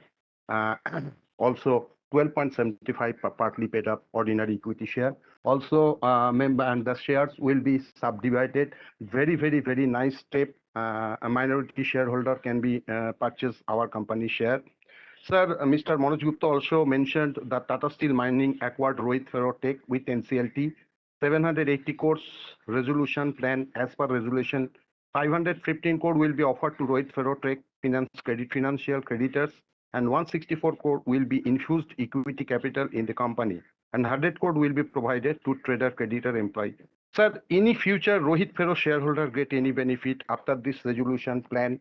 Because I am also member of Rohit Ferro. In respect to NIL acquisition, 93.71 stake, 12,100 crores. Mr. Patak, this question has already been raised, so I'll be answering it. So do you have any other questions? No, because I am just calling because the NIL plan shut March 2020 and negative network, and so they had accumulated losses 228 crores. So why this acquisition? Because this is very dead-laden company, and network decreased by 168.14%. Please throw some highlights about this. And because export duty on iron ore has been increased to 50% across all grades from 30%, and also overall domestic steel company will have to bear 15% export duty, which is mostly fixed. So throw some highlights and a roadmap in domestic business corporation performance, also export. This is my second view, which I'd like to share. Page 261, that associated company TRF loan giving 100 crores fully impaired financial year 22. Please throw some about this. And page 285, my company during financial year made investment 7 companies and 22 mutual fund scheme with granted unsecured loans to 8 companies and 70 employees. Please throw some highlights about this. And loan outstanding, Toyota Rolls Limited, 81.30 crores overdue, which mentioned on 31st March 2022, and that company of CIRP process only. And Tata Steel KGN Pty Limited 558.95 crores overdue 31 as on 31st March 2022. Please throw some highlights about this. And inventory was also 19,942.94 crores against 12,857.51. And by my great resolution policy. And Reliance also mentioned debt free in 2025. So what my company management taken decision to be a debt-free company. Nothing to say more. Expected financial 23 will be very financial good performance and good health to everybody. Thank you, sir. Mr. Bharat Shah. Hello, हाँ बोल। Hello sir, आवाज आ रही है? Yes, आवाज आ रहा है, सुनाई देता है। माननीय chairman Shri Chandrashekhar ji, vice chairman Shri Noel Tata ji और अन्य मान्यवर डायरेक्टर, सर मेरा नाम भरत शाह। सर मेरी कोई क्वेरी नहीं है। वर्षों से टाटा ग्रुप के सभी कंपनियों का शेयर होल्डर रहा हूँ। वर्षों से एजीएम अटेंड करता हूँ। बहुत न्यूट्रली आप कंपनी चला रहे हो सर। हमेशा शेयर होल्डर को रिस्पेक्ट दिया है। शेयर होल्डर का हित को ख्याल रख के आपने अच्छा रिटर्न भी शेयर होल्डर को बहुत बहुत अच्छा रिटर्न दिया है। बहुत बहुत अभिनंदन देता हूँ सर। डिविडेंड भी छप्पर फाड़ के बहुत अच्छा दिया है सर। बहुत बहुत धन्यवाद देता हूँ सर। और भगवान ईश्वर को प्रार्थना है अपनी कंपनी ऐसे ही दिन दोगुनी रात चौगुनी बहुत बहुत आगे बढ़े सर। सर सारे अवार्ड्स के लिए भी मैं बहुत बहुत शुभकामनाएं देता हूँ। सारे सारे अवार्ड्स के लिए बहुत अभिनंदन देता हूँ सर। और सर सीएसआर एक्टिविटी भी बहुत अच्छी तरह चला रही है, एक मानवता का कार्य है, तो उसके लिए भी बहुत बहुत धन्यवाद देता हूँ सर। और सर कंपनी से hard working company secretary Shri Parvati शर्म जी, उनकी टीम के वलीना जी, कृपा जी और पूरी सीएस टीम को सर बहुत बहुत धन्यवाद देता हूँ, अभिनंदन देता हूँ सर। और कोई भी शेयर होल्डर को हमेशा रिस्पेक्ट देते हैं, कोई भी क्वेरी है तो सोल्व करते हैं सर। गुड इन्वेस्टर सर्विस, अच्छा गुड इन्वेस्टर सर्विस दे रहे हैं सर। तो पारसी शर्म जी और उनकी पूरी टीम को बहुत बहुत धन्यवाद देता हूँ सर, बहुत अभिनंदन देता हूँ सर। और सर नेक्स्ट ईयर हो सके तो फेस टू फेस जरूर रखना। तो अपन फेस टू फेस अभी नहीं मिले 3 साल से कोरोना की वजह से, तो एक मिलेंगे, आपको मिलने का बहुत मन कर रहा है सर। तो नेक्स्ट ईयर जरूर हो सके तो फेस टू फेस जरूर मिलना सर, मेरी रिक्वेस्ट है सर। और सारे त्योहारों आगे के सारे त्योहारों गणेश चतुर्थी, दशहरा, दीपावली की शुभकामनाएं देता हूँ सर। और सब रिजर्वेशन है सर, मेरा पूरा सपोर्ट है सर। थैंक यू, जय हिंद सर। स्मिता शाह बोल रहे, स्मिता शाह बोल रहे। हेलो। स्मिता शाह। हाँ जी सर, आवाज आ रही है सर मेरी? हाँ, आ रही है। Thank you sir. माननीय चेयरमैन सर श्री चंद्रशेखरन जी, वाइस चेयरमैन श्री नोवेल जी टाटा जी, सीईओ एमडी श्री नरेंद्रन जी और अन्य मान्यवर डायरेक्टर्स, सर बम्बई से मैं स्मिता शाह बात कर रही हूँ। पहले तो सर आपको पद्म भूषण अवार्ड, जो इंडिया का highest civilian award trade and industry field में जो आपने प्राप्त किया, बहुत बहुत बधाई हो सर, अभिनंदन। साथ में कंपनी भी एक्सेलेंट परफॉर्मेंस के साथ काफी अवार्ड्स प्राप्त करते हुए आज हमारी टाटा स्टील कंपनी ने मार्केट में आज अव्वल में अपना नाम रोशन रखा है। बहुत बहुत अभिनंदन। कंपनी का revenue from operation, other income, profit after tax सभी में गए साल के कंपेयर में बढ़िया हो गया है सर। डिविडेंड भी आपने बहुत अच्छा दिया है सर। कंपनी हमेशा आपने शेयर होल्डर का ध्यान रखा है, बहुत अच्छी बात है, धन्यवाद सर। सर आपने कोविड-19 में भी काफी सीएसआर एक्टिविटीज की है, तो आपने आइसोलेटेड बेड, फूड आदि सभी का बंदोबस्त करके दिया था। बहुत अच्छा सेवा का कार्य किया है। और सो सर उन सभी के आशीर्वाद और दुआ से अपनी कंपनी अच्छे गुड एक्सेलेंट परफॉर्मेंस के साथ आगे बढ़ रही है सर, और जरूर फ्यूचर में भी बहुत बहुत चौगुनी आगे बढ़ेगी सर। यही अभिनंदन देते हुए मैं आपको शुभकामना करती हूँ कि कंपनी दिन प्रतिदिन चौगुनी तरक्की के साथ आगे बढ़े, यही मेरी शुभ भावना के साथ शुभकामनाएं। साथ में हमारा हरदम साथ रहा है, तो आज भी मेरा आपके साथ साथ है। तो आज के सभी रिजोल्यूशन में मैं फुल्ली सपोर्ट करती हूँ। और सर सिर्फ एक रिक्वेस्ट है सर, इस टाइम अपना जो 115 जो एजीएम है, तो सर हम 3 साल से मिल नहीं पाए, तो दिवाली के बाद अगर हो सके, अगर पॉसिबल हो तो एक छोटा गेट टुगेदर जरूर रखे, कि ताकि हम आपसे मिल पाए, क्योंकि हमें आपसे मिलने की तमन्ना है सर। सर हम करीबन 3 साल से ये वीसी थ्रू हम कर रहे हैं, तो आपकी सीएस टीम बहुत हेल्पफुल है, बहुत हमें मदद किया है सर। तो कंपनी सेक्रेटरी श्री पार्वती जी, पीके जी बहुत ही हार्ड वर्कर, मेहनती है, ऑलवेज हमेशा शांत और दिमाग से कोई भी हमारी क्वेरी हो तो सॉल्व कर देते हैं। तो उनके साथ उनकी पूरी टीम को मैं बहुत बहुत मैं धन्यवाद और हार्टली धन्यवाद और अभिनंदन करती हूँ उनकी गुड इन्वेस्टर सर्विस के लिए। और सर बस आशा रखती हूँ कि नेक्स्ट ईयर की एजीएम में हम आपसे फिजिकल में मिल सके, और यही मेरी ईश्वर से प्रार्थना करते हुए मैं ईश्वर से प्रार्थना करती हूँ कि ईश्वर आपकी हमेशा हेल्थ वेल्थ अच्छी बनाए रखे। सो ढेरों शुभकामनाएं के साथ फुल सपोर्ट करते हुए धन्यवाद sir. Thank you, thank you, thank you Smita ji. Pranab दा।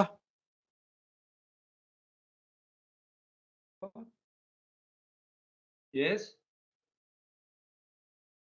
Namaskaram. Namaskar. Namaskar. And I'm very fortunate that still I'm living in this world by the grace of Almighty and our Tata Medical Department, Kolkata, and Dr. Saugata Raichaudhuri, if I not mention his name. And perhaps I'm very happy that I'm sitting under late Chairman G.R.D. Tata's photograph, and I'm getting his blessings also. And last year I have seen our then Chairman, Mr. Ratan Tata, was present, but this time I have not seen. So I'm very much grateful to all my board of directors, CFO and CEO, and my fellow shareholders and colleagues.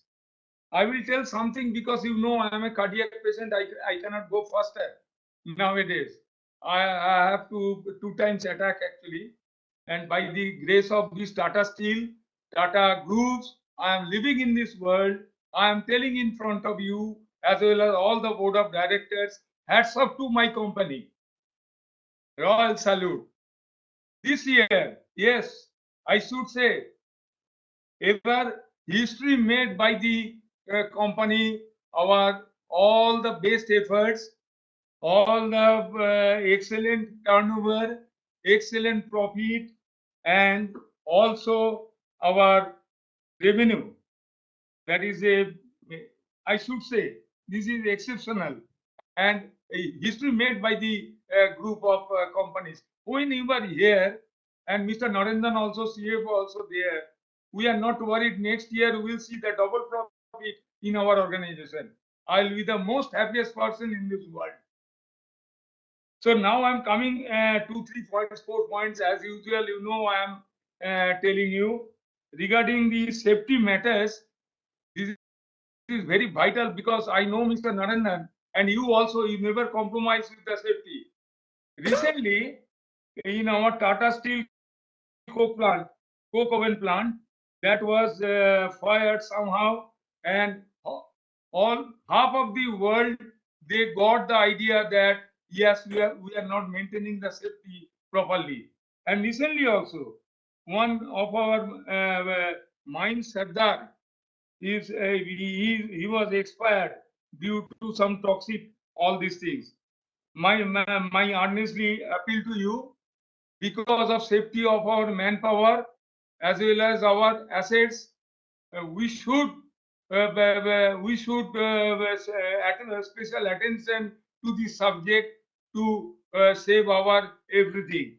My small suggestions: quick response team should be introduced at all the places of our workplaces, and yeah, that is we will train up our own people, and own people, they will take the necessary action in case of danger time. Now I am coming that one point that very well. We will change over, we switch over to that 40 million tons very recently. And moreover, NIML also we have taken over. And very recently also we'll start production within 12 months, maybe 1 million or half million tons. So my assumption is this: in spite of this, we should take up very seriously with these dealers and our customers and retailers, because distributors, their function is not so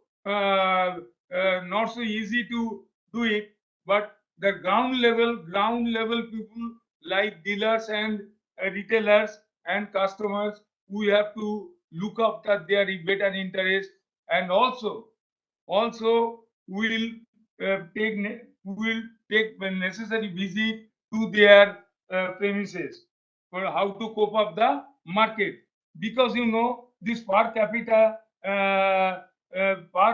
steel consumption will be increased at 38 kgs during 2030 onwards. So we are Tata's group always the runner, that we are always thinking betterment, and we are always thinking of coming 50 years, what to be achieved. And I hope definitely we will do something for our own purpose. It is absolutely good news for us that our company will produce medical treatment 100 tons per month, and in future try to increase the production in our plant. This is a alloy steel, I know, and through the tube division we can actually achieve and also encroach the at least 50-60% the market consumption. Another thing also, this is a Tata solar power. Dealers, they are not actually formulated like this fashion. This is must actually, we should, the dealers line of action, we should take immediately. I am very much happy that we have a lot of associate companies and our sister concern also, but that how to develop this our sister concern. If my family members, my third brother is weak, so entire family will be more or less weakened. So we have to cover up how. Thank you. Pranab, I have to finish. We have Time to, is up. yes, within very short time, I will finish it. I want to see your smiling face all the time, till my last breath of my life. And Mr. Narendran, I don't know whether he is laughing or not. I love it. So this type of actually visiting the customer places, in spite of that, we have to visit the associate companies all the time, because their demerits we should know. Otherwise, we cannot cover up. And I am telling you, sir, in Tata Group, we have actually such a big organizations and big setup. In a year, our all CEO and CFO, they meet together twice or thrice in a year to interaction each and other problems and solve the problems immediately. And any demand also there, we will take up. Before starting this AGM, I have seen the advertisement relating to CSR activities to be shown in broadcasting or print media, but it is not showing at all. It is not showing at all. If you want to showing in the broadcasting all these channels, We look into that. We look into that. Pranab, we really have to. We really have to conclude now. Please. Okay. I want to conclude. Happy to talk to you offline. Okay. Yes. You see page number 346. The borrowings. The item number. Can we take those comments offline? Can we talk to you offline and take those comments? Why not? I'll be most happiest person, and when I'll send any letters or all these things, and I'm expecting that we reply from you. I always reply. And Mr. So Narendran please send it also. to me and I will reply. Yes. I 1 minute, sir. 1 minute. I will tell you. If I'll not fail my duty, everybody they are enquiring my health, even PO, CEO, CFO. I am really grateful to them that they want to live in this world that is good Pranabda. Thank you. God bless you. Thank you. Next year we will see the double profit. Thank That's you. all. Good health. Keep good health, Pranab. Thank you. Krishma Bijan Shah. So can you hear me? Yes, ma'am. Yes, I think can you see me? I have to start the video. Yeah, please start.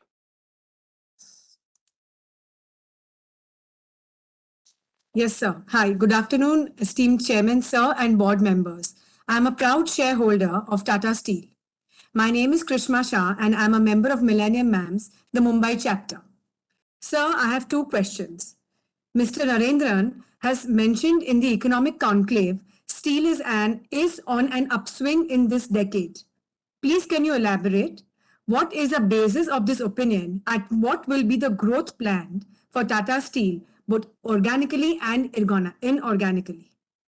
So my second question is, given the current situation in Russia, how is India taking advantage of this and how is our company doing the same? Thank you, sir. Shailesh Mahadevia. We seem to be missing Mr. Mahadevia. Dear Chairman, you may wish to invite the next speaker, please. Himanshu Datta.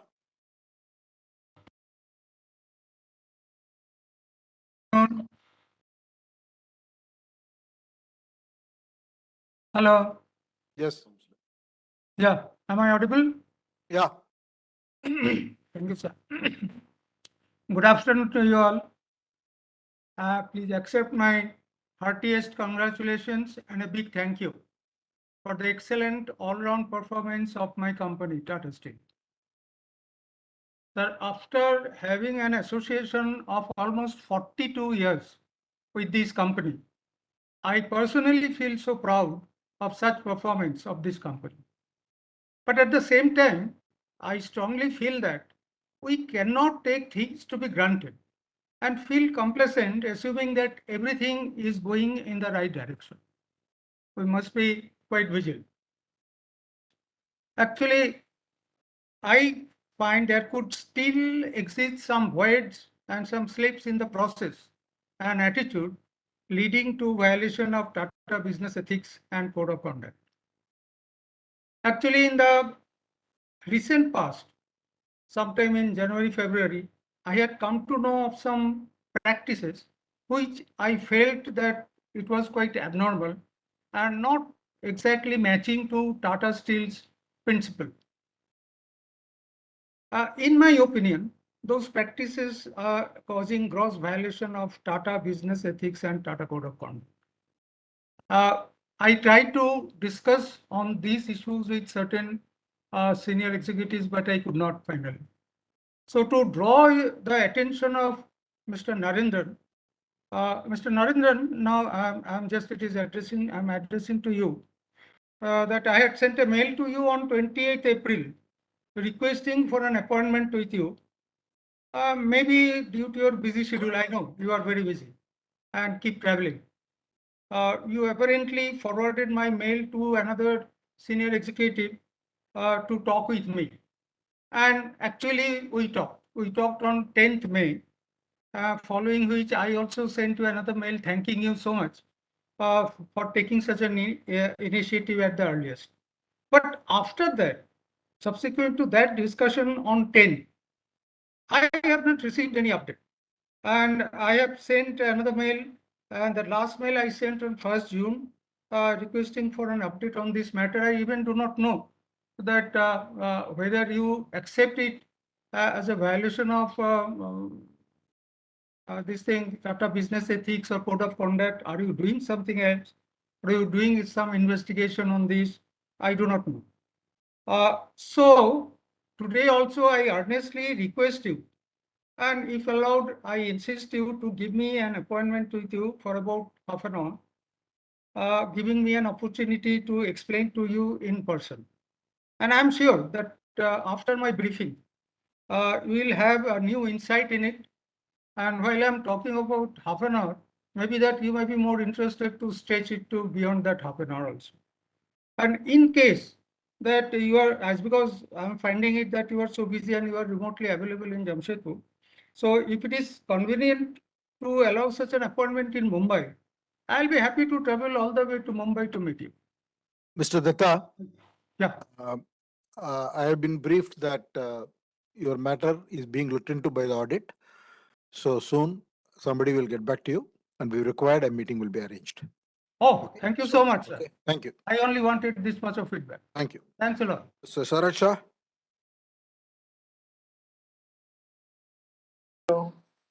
Can you hear me, sir? Yes. Can you see me? Yes, if you speak, I'll be able to see you. Yeah. Can you see me now, sir? Yeah, please speak, sir. Yeah, okay. Sir, the balance sheet is, our first speaker says the balance sheet is very big, 571 for 541 pages, but he has forgotten the, out of these all pages, there is only one page which is important. That is page number 3, sir. And you are seen with President of India, who is going to retire now.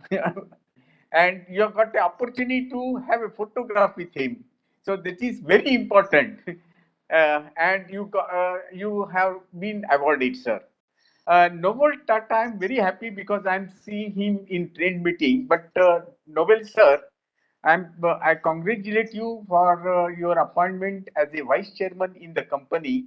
But the only thing I want to send you one message that you tell your MM Suri that Sharad Kumar Shah is not happy with him. Sir, now the record year in 115 years, our PAT and earning per share is the highest in any individual company of Tata Group. And what is my message? If this type of PAT or earning per share is there, then I feel personally that the company like Tata Steel need not worry about the debit. It may take debit and acquire so many companies, but the condition is that they have to make profit. See that PAT and earning per share is highest. So, and when I refer, sir, page number 271, 270, uh, earning per share is 332.35. It's the highest, no doubt about it, but the dividend ratio is only 15%, and which was last year. In your case, it was 37%. And if I look into the TCS, the dividend payout ratio is 43%. Why not to have a record dividend payout ratio to the shareholders and make shareholders also to be have a name in the record book, and that is why I oppose dissent resolution number 3 for the dividend, sir. uh, and now if I refer page number 20, 54 and 66, the blockchain technology you have started using, even if it is late, doesn't matter. But whether it will affect our Koushik, that is only my question, sir. And uh, page number 110 and Sir, 111. you have to No, conclude. I got on. No, I have to conclude. Only I don't have much points, sir. Uh, yeah, automotive solutions are there so that the Tata Motors also will become a record profit record. I will make record. And page number 86, 854 tons production per employee is there. So what I would like to know, the what is the net profit per ton, so that we can work out the net profit per employee. And the page number 240, sir, our PK is salary is 3 crore 084 crores.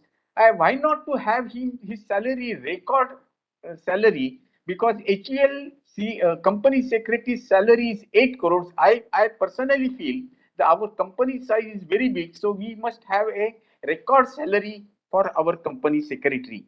And mostly my last point is this, sir, that page number 231, the share price is given, and annual report. What is this annual report? Is that the market cap is totally missing in the balance sheet, and because it may be very low compared to all other companies, but does not mean, but market cap is totally missing, and I saw that, and I the dissent resolution number 7 of splitting share to 10 numbers, and because the share price will be the lowest record price, sir.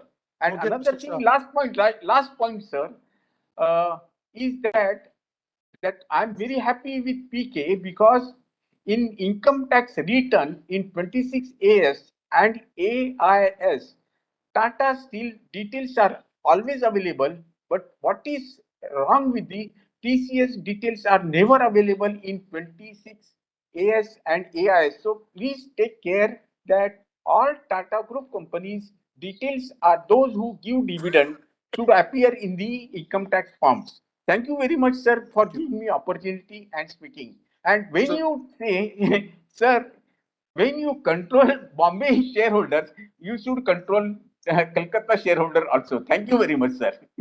Mr. Yusuf Rangwala.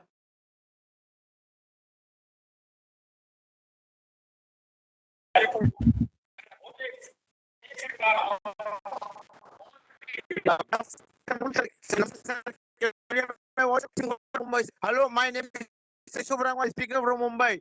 Sir ये साल आपने dividend अच्छे दिया Chandrashekhar sir, उनके लिए sir मुझे बहुत धन्यवाद देता। 52 रुपीज से dividend. How is your health sir?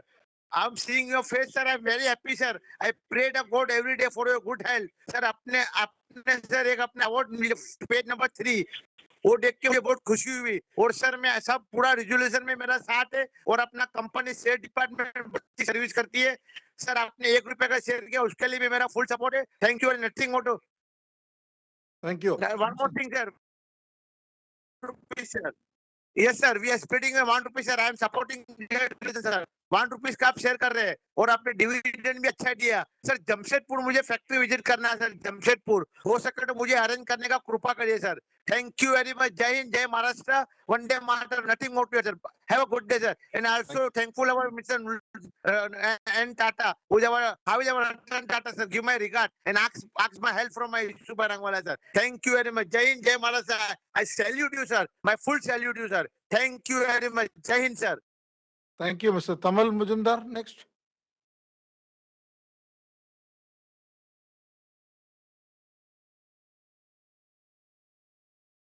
Tamal Kumar Mujumdar. Yes, sir. Yeah, you have to be very brief today. Probably you don't have much to complain today. No, but as regards Sanat Kumar and Mr. Rai is concerned, they took more than 7 minutes, sir. Yeah, it's okay. Oh, no, sorry. I'm not going to take that. I'm not going to take that. And so, as there is no indulgence, so I am going to the point first. Firstly, as regards the company, our European operation, which was on the brink of collapse, 2 years ago, booked highest ever EBITDA since its acquisition of 12,164. And sir, I want to know whether absence of Russia and Ukraine from the European market creates tightening of steel price and ultimately increasing the sale price in Europe and UK, and whether it is impacted in the positive direction as regards our company is concerned.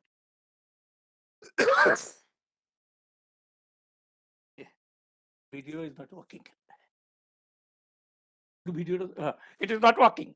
And what is your viewpoint on Q1 and financial year 23 and remaining part of the year for European and Indian operation? Sir, global coking coal price is a cause of concern. India produces 20%, 20 to 25% of the total requirement of Indian companies. So what is your thinking in respect of the pricing in Q1 of financial year 23 as well as its impact on results of our company? Do you believe that the price will stabilize during the current year? And sir, it is nice to note that the company is able to achieve its European operations to divide into 2 independent units. One is UK and another is Netherlands. Both countries are very strict on carbon emission. What are our carbon policy for Netherlands and UK? Whether stopping of gas supply from Russia to Netherlands has any impact on the government policy in Netherlands, and whether our company expects financial support in this regard from both the countries. Please share your thoughts in this regard. And sir, our EBITDA margin in Q3 was 13% and in Q4 was 16%, as mentioned to the analysts. Whether the dream run is continuing in Q1 of financial year 23 and expectation for the remaining part of the year.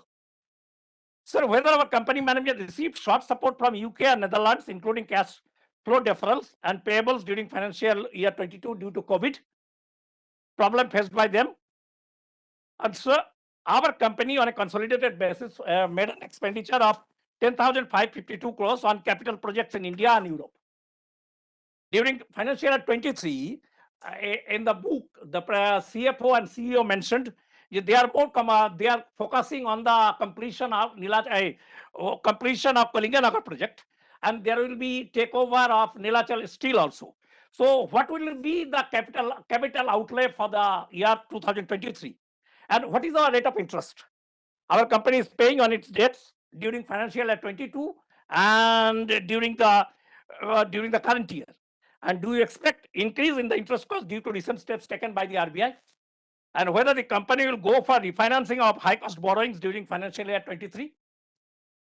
Sir, Bloomberg news story on 2nd February mentioned that Tata Steel will face a criminal probe in Netherlands after the Dutch Public Health Agency found concentration of metals and carcinogens around its Imogedian factory of the company's own figure. It is also mentioned that company is helping the regulatory authority in this regard. What is the present status in this regard? And sir, our company's e-platform booked Asiana booked a sale of 1,500 crores in this regard. Taking into 5-year period, what is your expectation from this unit?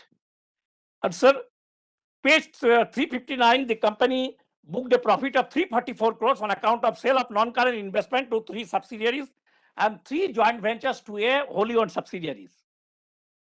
And during financial year, the figure was 1,085 crores. This type of profit or paper profit, I believe, should be avoided. It's a paper profit because you are transferring from one unit to another unit. It's a paper profit. This should be avoided for a financial strong company like Tata Steel. I want to know your view in this regard. And sir, please have a look at pages 367 to 372. Please have a look at page 368 to 372 of the annual report. There are so many cases, claims of the company for thousands of crores which remained undecided for a long time. I believe that the management must review those huge claims regularly and take appropriate action for early hearing of those cases. Otherwise, it will create huge problem for us in the coming years. We should not be treated as a chronic litigant in order to avoid paying dues. We have a long history of positive attitude in this regard.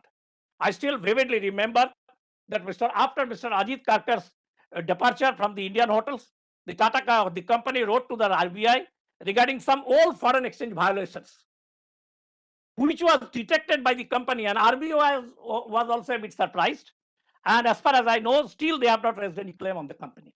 So it's Tata Group, sir. So they should not be treated as a litigant. And sir, we are in the material business. It crossed 500 crores. And company said it will cross 1,000 crores very shortly. Whether it will be a profit center in the coming years. And sir, lastly, my special thanks to Parvati sir, PK sir and his team for giving good shareholder service. Thank you all for patient hearing. I think I took less time than Sanat Kumar and PK Rai sir. Thank you, Tamaldar. Thank you. Yashpal Chopra.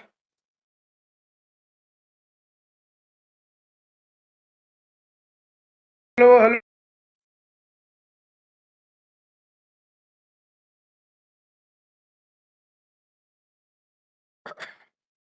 Yashpal Chopra. Am I audible? Yes, Am I audible? please. Yes, please. Okay, sir. Sir, I'm grateful to you that you have just listened to my suggestion given to you yesterday. And the other thing is that I must congratulate you for getting the best award from the government of India. You are well deserved award. So for that is a matter of pride for not only for you, for the entire Tata Group, because that has been recognized as what you call the foundation foundation of our economy in our country. Sir, I must congratulate the management for not only for the acquisitions they are making year after year, but at the same time the highest ever performance the company has shown this year. So if there is an all-round growth in PBT, in revenue, PBT, PAT, EPS, EBITDA, and as regards dividend, the auspicious figure of 51 rupees, that is very, very welcome, because and the other sign of investor friendly is that you are splitting the share to 1 rupee. I remember that in 1980 I had bought 20 shares at the rate 1 per share with the face value of 100 rupees and that time, and thereafter there was a reign of rights, PSCD, and and fully convertible and all that thing. And now in my family, I'm holding 1,500 shares. And by the grace of your goodness, now I will be holding that holding will definitely become bigger. So, sir, I'm grateful to you and your team. And I have only one query, that of that so much a big revenue we are having it this year, what is the percentage of the foreign exchange in that? So that is the only query. And that as regards the fear you have said that the current year may not be as solid as the last year, then because of the Russian-Ukrainian war. But I tell you, sir, we have to hope for the positivity. When the war ends, the Ukraine has to build up their own country. So for building their own country, they need Tata's iron, they need Tata steel, and then the Tata steel will recoup all that, and and they will we will help Ukraine to build a new Ukraine. And sir, before I close, I must thank the corporate governance under Mr. PK. He has given a very beautiful balance sheet containing all details with the tables and charts and all that. So I have not seen any such bigger balance sheet like that. That is bigger than even our Gita, you know. And for getting us a chance to speak. Courtesy Mr. PK and Valina and the team, they have just given me a chance to speak. That is and I'm grateful to them for that thing.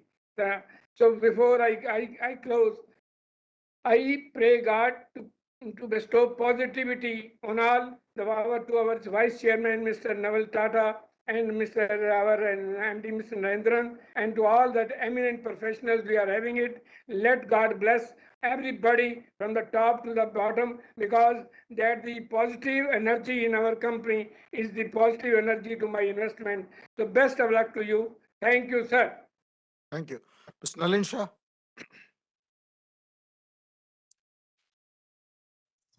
Am I audible? Yeah, yes, you are. Good evening, all. At the outset, I would like to congratulate the team for achieving such a stellar performance. So, my first question would be that you produced 31 million tons last year on a capacity of 34 million tons. I would like to know what is your current target. My second question would be we are ranking best on all parameters when compared to our peers. How will we perform this year, and how has quarter one been so far?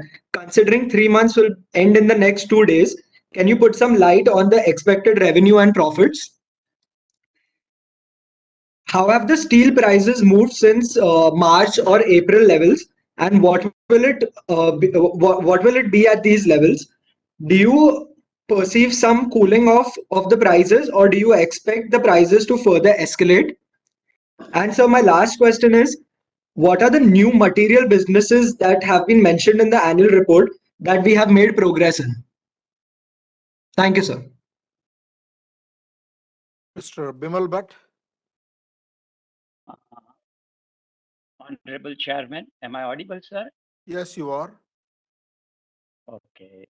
Honorable Chairman, respected board members, key managerial persons, and my dear colleagues. Good afternoon. Hearty congratulations for excellent results and performance. However, same may not be achieved in financial year 2023 due to multiple of reasons. Integrated report is excellent. Hearty congratulations to PK and his entire team for one of the best educative documents. I am also extremely happy to see our company in top 20 under leadership score under corporate governance scorecard.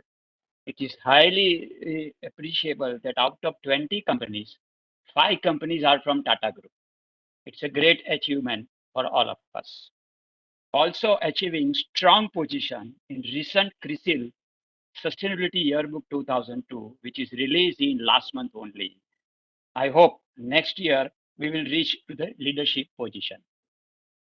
I have only 3 observations, sir. Looking to the future requirement, is our board required to be expanded, say, by inducting an independent director from FMGC industry?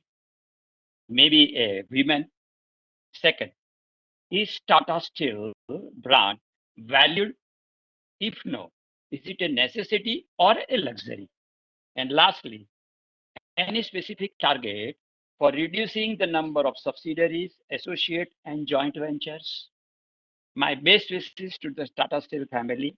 Thank you very much. As I am calling from Vadodara, Gujarati, સર્વેની સુખાકારીની શુભેચ્છા તથા પ્રાર્થના છે. And being an ex-public interest director, I must say that our annual integrated report is one of the finest I have come across.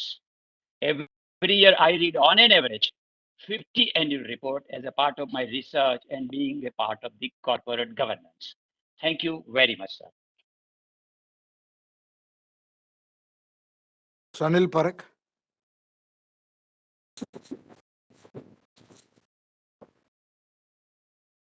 Hello, Chairman sir. Am I audible? Yeah. And am I visible, sir? Yeah, once you speak, you'll be visible. Please speaking. Chairman sir, Board of Directors and fellow shareholders. My name is Anil Parekh from Bombay. Chairman sir, ever since you have entered into Tata Group, all the companies are flourishing. So hats off to you with your good luck and charming personality. We all are having these good days. Sir, due to COVID-19, since last 2-3 meetings, we are unable to meet each other. Otherwise, physical meeting is far better than this digital meeting. So kindly incorporate next time physical meeting if everything prevails good. Sir, before me, many speakers have said many things about financials, observations, and everything. So I don't want to take your much of time. I would like to ask few questions, 2-3 questions. Sir, our acquisition of preferences of Angul Sukinda Railway Limited and uh, acquisition of stake in Ceramet Private Limited uh, to produce medical materials. I would like to have your views on that. Why this acquisition is made, and what are the business strategy you are looking at? And third, acquisition of entire stake held by Steel Authority of India Limited in S&T Mining Company Limited. So your views on that also is appreciated. I'm thankful to our secretarial team headed by Mr. Parvathisam, and his entire team for excellent investor services and excellent annual report. Thank you for patient hearing and support all the resolutions. Thank you. Thank you. Vinod Agarwal.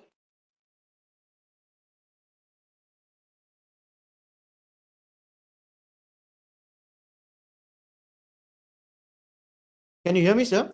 Yes, please. Yep. Respected Chairman Chandrasekaran ji, MD Narendran ji, CFO Koushik Chatterjee, and CS Parvathisam Kanchit Nadham ji. Sir, good evening to all. By now it is afternoon, evening. In regards to everyone, sir. I've gone through the annual report the way I could, sir. It's a very voluminous annual report. I congratulate the management for the excellent performance which they've done, unprecedented levels of deliveries they made, the production of 31 million tons out of 34 million ton capacity, and we are likely to add capacity in Kalinga about 8 million tons. We had 3 million tons. We'll be adding 5 million tons more, so and 1.1 million ton in the other NINL. So our capacity should go up to 40 million, and our Indian capacity should go up to 25 million ton. I assume so, with those new capacities coming up. Some of my one or two queries emerge, sir. We've got recycling or plant for steel, scrappage plant at Rohtak for 112 kilotons we have done. And are we likely to tie up with more vehicle scrappage people to have more scrap turning of steel, as it has a lower carbon print on the carbon footprint on making of steel? And sir, reports were there of a blast of a certain plant in Jamshedpur about 2 or 3 months ago. Has that been streamlined and has it been operational, or what was the loss on account of the blast? The media reports, they were showing on TV. The blast was shown on TV also at Jamshedpur and the Tata Steel plant. Has that plant been, what was the loss on account of that blast? Yeah, and coking coal shortage. We got 2 plants, 2 mines for coking coal, one in Jharia and the other in Bokaro. So, is this are the 2 mines able to meet our full capacity of coking coal, or are we still relying on coking coal from outside sources also? There were reports that we are buying Russian coal also after denying a certain time that we will not be buying, but after the war we are buying coal from Russia also. The new plant, new graphene capacity, 100 tons per annum plant, and you've got a revenue of 100 crores in the graphene thing. What will be the scale up of this graphene plant? And at the moment, it is 100 ton per annum capacity, and you got 100 ton per crore revenue. How much are we likely to scale up? And the 100 crore revenues come from what percent of the utilization of that plant, sir? And composites and Tejas and Vande Mataram, that was very good, sir. I wish the company all the best, sir. And your debt equity has come down to only 0.3 of the earlier. You reduced debt, you made profits, you plowed back into purchases, acquisitions, and Kalinga and NINL. It's a very good sign. We are expanding the future profitability of the company. I'm signing off. Vinod Agarwal, I wish the company all the best, and you personally, sir, for receiving the highest award from the President of India, sir. Thank you. Signing off, Vinod Agarwal. Swaranlata. Hello, am I audible? Yes, you are, ma'am. Good afternoon, Chairman Saab and everyone present in the meeting. Sir, I have full faith in the management and it's working as it has the name of Tata. But I have a question. In page number 138 of annual report in the financial result of during the financial year 2020 to 21, there was a loss in other comprehensive income, and during financial year 21 to 22 it is very much positive. So I would like to know the reason of losses and the reason of increased income within a year. And thank you to the management for organizing the meeting that has enabled me to join from far away place, and for giving me the opportunity to ask my question. Thank you. Ashok Kumar Jain. Hello, I'm audible. Yes. Yes, sir. I, Ashok Jain, joined the AGM from Delhi. I always feel proud that I am the shareholder of Tata Group. Firstly, I would like to thanks to the company secretary and the entire secretary department to allow me to speak in the AGM through video conferencing. Video conferencing is a very good channel to attend the AGM from far away distances.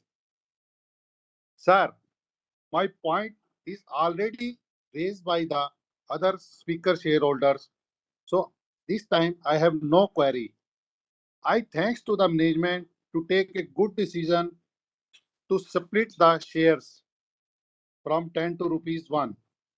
Thank you to management, and thanks to the secretary department to join me the AGM through VC. Thank you, sir. Thank you. Mr. Muralidhar Chaudhary.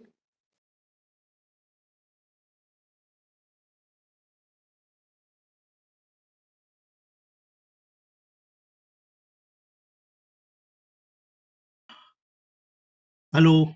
Yes.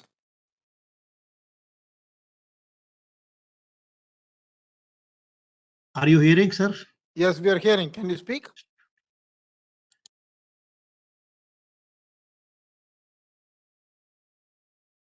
Hello. Yes, you can speak, sir. Hello. We can hear you. Can you speak, sir? Yeah, yes, sir. Yes, sir. I am your regular shareholder. Hello. Are you? Sir, we are able to hear you. Can you please speak? Yeah. Thank you. Thank you, the entire board of directors, for the presenting of this remarkable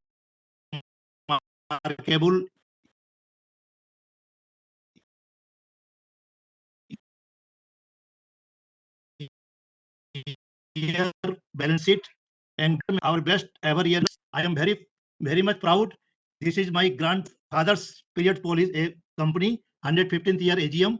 Sir, my question is the market is very much volatile and still is outperforming since last August. Are you any planning to encourage to the shareholders?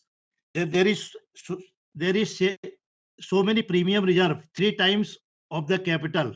Share premium reserve is 3 times of the capital. Can you dilute and give the bonus shares?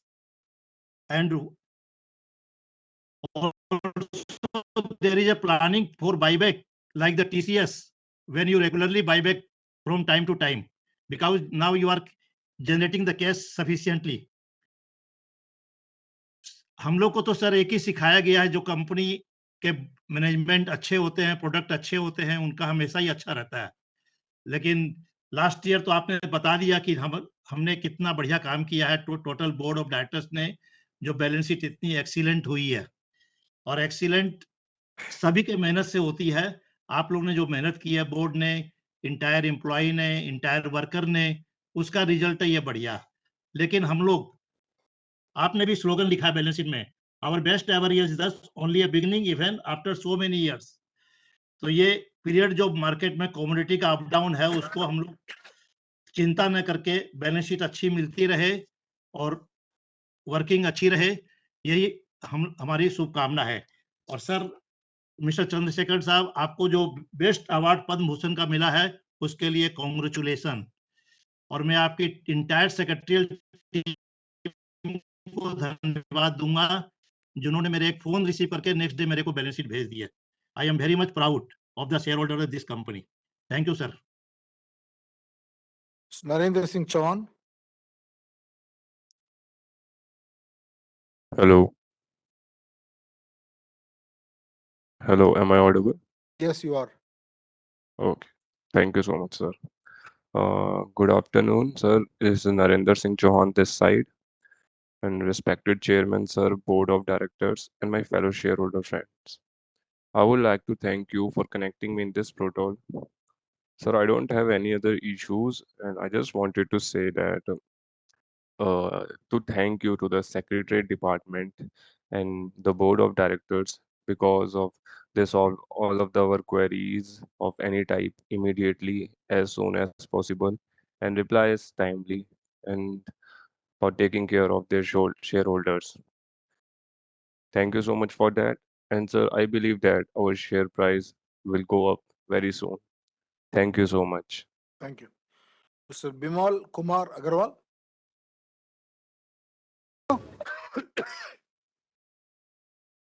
Hello, can you hear me?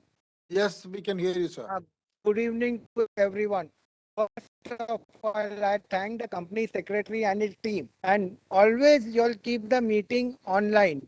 And before speakers have spoken regarding the IPF, please look into that matter. And this is a 115 years old company. What is a land bank? And what is the valuation? And I'll come to another comment. The company has reported strong revenue and profit growth during the last year. Now that interest rates have started rising and it is affecting the metal sector. Also, there is an inflation in energy prices.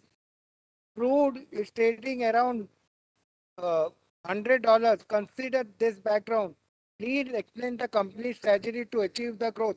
And please, next time, sir, if you can say speaker number so and so, that will be better for next speaker that his number is coming.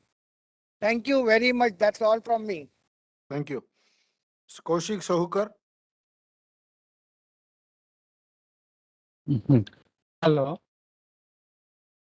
Sir. Am I audible, sir? Yes, you are, sir. Yeah. Good afternoon, everyone. Sir, I'm coming straight to point. In spite of assuring support from Tata Sons, nothing is still on ground. So I request you to kindly intervene and help me to be self-reliant. Once again, thank you for giving me opportunity to speak today, and I hope to see a positive moment forward. I support all the resolution. Also request to please provide a reply immediately. Secondly, how will metaverse unfold and transform our enterprise? Does the board plan for future need working capital? How will it raise it? Thank you so much. Mr. Parthiv Deepak Sharma. Oh, sorry, Parthiv Deepak Johnson. Hello, sir. Am I audible? Hello, am I Yes, audible? please. Yes, please. Okay. First, sir, I would like to congratulate every single person from the team for achieving the best ever year. It is the effort of the entire team, who has created such a huge organization. And thank you so much to every single person out there.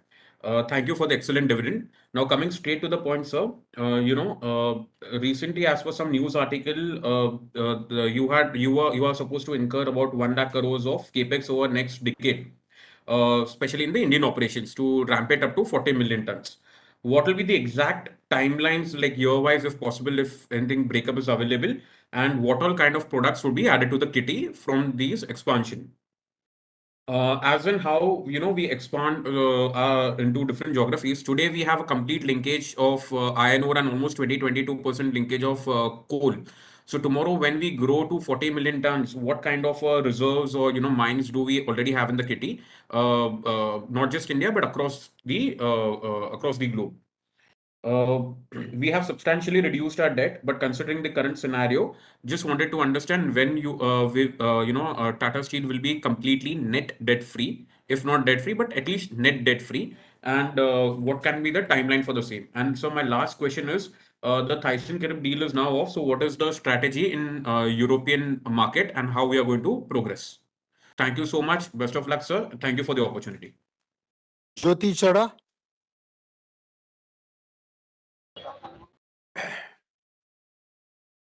Hello, Yes. can you hear me? Yeah. Thank you, sir. Thank you for giving me the opportunity to join with you in this portal. Myself, only everybody congratulate to you, and I have some query. Someone asked so many questions from my side. Also, I have not repeated another questions. I have only one query, sir.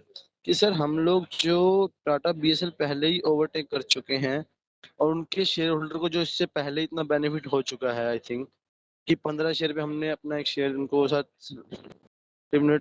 Celebrate किया है, और आने वाले time में हम जो अपनी equity और बढ़ाने जा रहे हैं उसको हम जो इससे और इक्विटी मैनिपुलेट हो जाएगी, उसको फिर आगे से संभालना इतना मुश्किल हो जाएगा, उस पर कंपनी का इतना ज़्यादा बर्डन बढ़ जाएगा.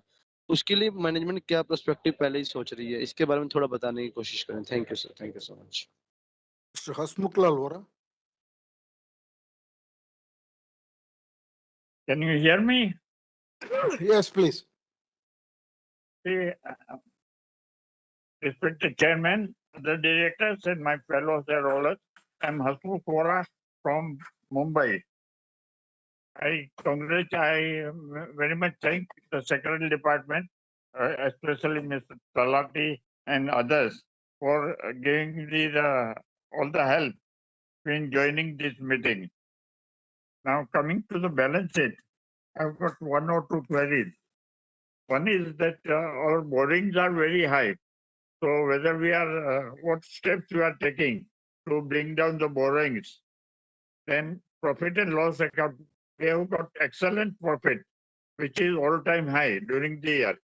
So what is the trend we expect for the coming year and the subsequent year? Then lastly, not lastly, sorry. I mean, I hearty congratulations for Chairman, Mr. Chandrasekaran, for the excellent Padma Bhushan Award he received. Now, thank you and all the best. Thank you, sir. Mr. Bhupendra Singh Green. We seem to be missing Mr. Reen. Dear Chairman, you may wish to invite the next speaker, please. Rekha Shah. Hello, can you hear me, sir? Yes, ma'am. Thank you, sir. Respected Chairman, sir, Board of Directors, and my fellow members, good evening to all of you. Myself, Dekasha from Mumbai. Sir, we had superior performance despite the outgoing pandemic, and also the company rewarding and shareholders with dividend and subdivision of share. How much revenue we received from European operation? Any expansion plan in the current year and CapEx program for the next 3 years? Do we importing raw material for our steel manufacturing facility? Which country supplies? So I would like to say I strongly support all the resolutions for today's meeting, and my best wishes always our company and its prosperity. Thank you, sir. Vasudha Dakwe. We seem to be missing Ms. Dakwe. Dear Chairman, you may wish to invite the next speaker, please. Jaideep Bakshi. Good evening, sir. Good evening, Chairman, MD, CFO, and Board of Directors. Myself, Jaideep Bakshi, connecting from the city of Kolkata. Thanks for to our energetic Secretary PK sir for giving me an opportunity and presenting a voluminous vivid annual report, and to the entire Secretarial Department for the conducting this video conference in a smooth manner. So proud to be a part of an integrated valuable steel company from mining to manufacturing and marketing of finished products. So thanks for the gift of rupees 15 passed on to us. Congrats for the performance. So currently new materials business we are into. Expected production for the medical business. So congrats for the decarbonization project of commission carbon dioxide capture plant and introduction of electric vehicles in our transport fleet. Sir, diversification for penetration outside country, what is it? Can we come to know? So regarding source of coal from Russia for production, are we affected by because of this global turmoil? Sir, regarding the mine exploration joint venture with thesis, can we have some details? Sir, I have full faith in our mental staff and entire work for remaining then and this consistent with values for Jamsetji. So I take this opportunity in congratulating you, sir, for being conferred as the Padma Bhushan. Thank you, sir, and all stay safe. Thank you. Amit Kumar Banerjee. We seem to be missing Mr. Banerjee. Dear Chairman, you may wish to invite the next speaker, please. Narendra Zaveri. I'm speaking, Narendra Javeri. Can I carry on? Yes, please. Yes, sir.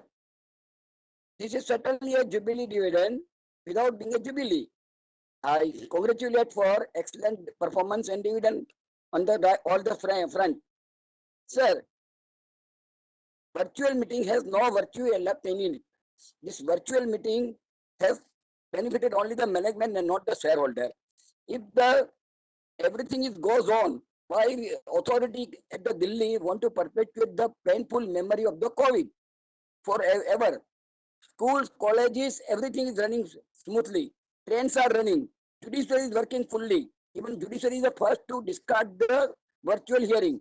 Why this step motherly treatment is getting accorded to the shareholder? So the expert committee formed by the government to consider whether the physical meeting to be permitted or not, their decisions are not correct. We would like to know the KYC of the expert committee meeting. Sir, if you are holding a physical meeting, it will entail punishment, sir? We would like to know. Secondly, sir, about dividend. You have earned 270 rupees per earning per share. We congratulate for that. It comes to less than 20%, sir. Sir, in the past, we are distributing more than 1/3% of the available net profit to the shareholder. So we would like to know, in the future, will you continue with the past practice of distributing at least 1/3 of the net available profit to the shareholder, sir? 50% anyway, the happy good performance, we appreciate that, sir. Sir, this virtual meeting, you can't sense the uh, sense and reaction of the shareholder. So, physical virtual meetings suffer from various infirmities. So we would request you, as far as possible, continue with the physical meeting, sir. Or otherwise, you must have combined the physical meeting So, and Mr. Sawari, you made your point on that. Do you have any other comments? no. Any other comment means, sir? This No, but I noted your comment on the physical meeting. yes. You emphasized it multiple times. Understand it. Okay, sir. Then about dividend, sir. Dividend advice. We are not receiving dividend advice for many years and now for during the last 2 years. So dividend advice constitutes basic documentary proof that I have a share in the company. Now, because of the SEBI guidance, share transfer agent and register agent, they are insisting the proof. Now in each and every meeting, they are asking for the proof. Now shareholders have no proof at all in their hand for their shareholding in the Tata Steel. So in all the Tata group of company, dividend advice should be sent. What harm is that, sir? We have given you handsome premium to you. So there is no wrong in having separate dividend advice with color code. So we can distribute it. Further, if argument of the authority or the company management is that the amount is credited in the bank passbook, that is not correct. So people having similar amount, how we can differentiate between the two amount? 100 rupees we are receiving from the 10 party. So how we can differentiate that this 100 rupees is only from the Tata Steel? So you should discontinue this practice and send us a dividend advice. My earnest request is there. In this context, sir, I like to draw attention of our MD, who is a member, chairman of the ethical committee. He should look into this aspect and send the dividend warrant. Thank you, sir. And wish you COVID-free life in the future and have a AGM in the physical form, sir. Thank you. Vinayak Bapat.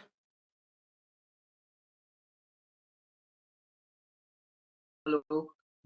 Good afternoon, sir. Am I audible? Yes, you are, Vinayak. Chairman, sir, and members of the board. Tata Steel at its 115th meeting, you have inherited a very, very proud legacy. We would also like to personally thank our Chairman Emeritus for entrusting the entire group in your hands. Over the past 5 years, we have seen the leadership that we all required at the Tata Group. Moreover, you were also bestowed by Government of India with one of the most prestigious awards for leading business and industry, the Padma Bhushan.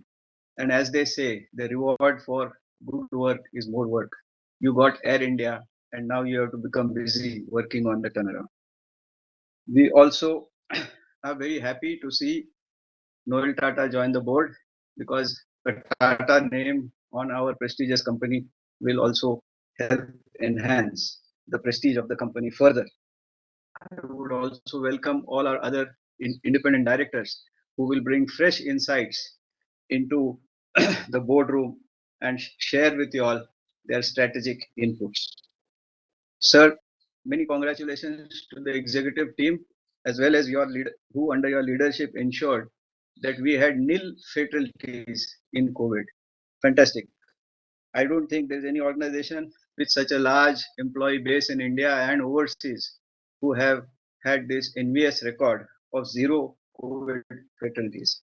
However, I also have noted the extraordinary efforts taken by the company in COVID management.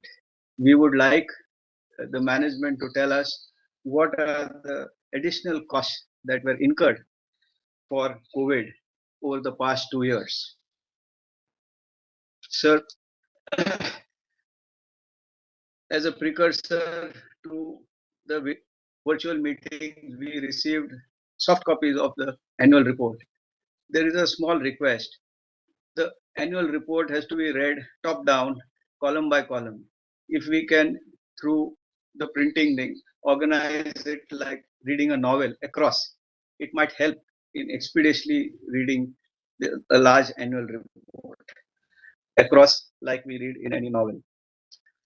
So, there, as usual, there have been some inconsistencies which I do bring to your attention. A couple of them are a little significant, and hence I would like to just share with you. The others I will take offline. In fact, the productivity on page 133, we have said that Tata Steel India, we had 854 tons per employee per annum. And if you multiply that with our 35,000 strong headcount, the crude steel production comes to 30 million tons, whereas our actual crude steel production was of the order of 18.4 million tons. So we need to be careful there. And maybe if I am wrong in working it out, I would stand corrected. Similarly, sir, Southeast Asia operational EBITDA reported on page 505, which is the segment results, shows at 1,255 crores EBITDA, and the same reported on page 176 shows 1101 crores. So we need to make sure that in this era of Kaizen and Six Sigma, our attention to detail is a little more pronounced. Tata Steel standalone had a fantastic year. India GDP was 8.7. Tata Steel sales increased by 5.76. We underperformed the economy. However, a little bit, our average realization was up 45%, the EBITDA was up 78, and the PAT was up 93. And hence, we could dividend a 104% increase. The highest dividend per share in our history. Congratulations to the executive management. Now, coming to areas of concern, our operating cash flow increased by only 13.5% when our EBITDA increased by 78%. We could not sell 100% of whatever we produced, and as a result, we will have to go for lower realizations.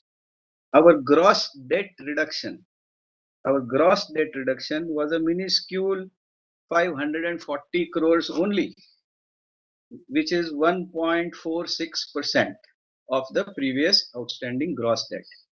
Only when we reduce our gross debt will we have effective reduction in finance costs and interest costs. I think keeping net debt reduction as a key measurement metric may need revisiting. Tata Steel foreign exchange net earnings was 12,000 crores minus, a deficit vis-a-vis last year when we were kind of break even. I'm sure management will take efforts to ensure and also help the India balance sheet.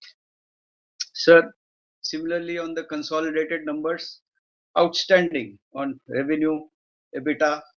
However, the operating cash flows have been virtually zero. There is no increase in the operating cash flow on the consolidated numbers. It is only 0.12%. And that is a little concerning. Sir, we all know that on our consolidated balance sheet, our overseas subsidiaries have been a drag. We are very happy to see that National Steel has at last been divested, though in the process, after 17 years and 1.1 trillion rupees in sales, we have lost net basis 2655 crores. We invested 3,600 odd crores, 3930 crores in FY06, and we realized 1275 crores this year. Now, sir, coming to the larger issue, the elephant in the room, Tata Steel Europe. Today, after 15 or 17 years, we have invested 1017 billion rupees, that is 10.17 trillion rupees. And the cumulative revenue was 11 trillion. The cumulative EBITDA is 0.59 trillion, and the average EBITDA is only 5.4. Now, this compared to Tata Steel's performance of having 23% EBITDA is, something we have to look at. I would like the board to look at this and put some thresholds for capital investments. Current year, we again invested 21,000 crores extra in Tata Steel Europe. I think we need to look at it. Chairman, sir. Mr. Bapat, I'll respond to you and also will write to you on this. Okay, some of your I respect your knowledge and respect all the comments you make. Some of it is probably wrong data that you are reading from, but I'll respond to you. Otherwise, Koushik will write you in detail. Okay. Yeah. Thank you, sir. Thank you. Mr. Mahesh Kumar Bubna.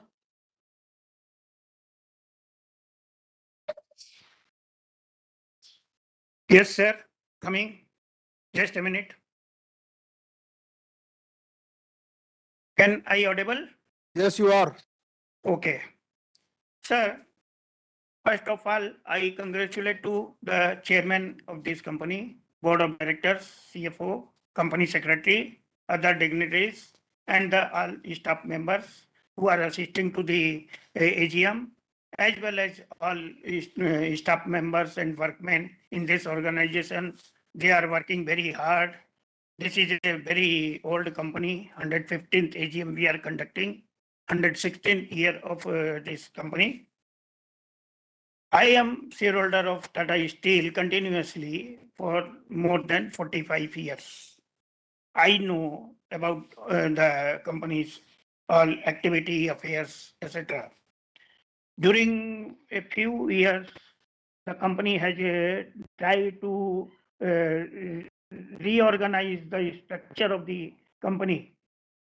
So there are a lot of activity going on to have enhanced our production as well as the profitability. You had acquired Rohit Ferrotech, etc. A lot of companies. You have one government company also you had acquired. So there is a lot of activity going on to enhance our production, enhance our larger industrial base, larger profitability. I thanks to the management for their such activity, and it will be continue for the future for the betterment of the company. I first of all I want to some highlight on the balance sheet and profit and loss account.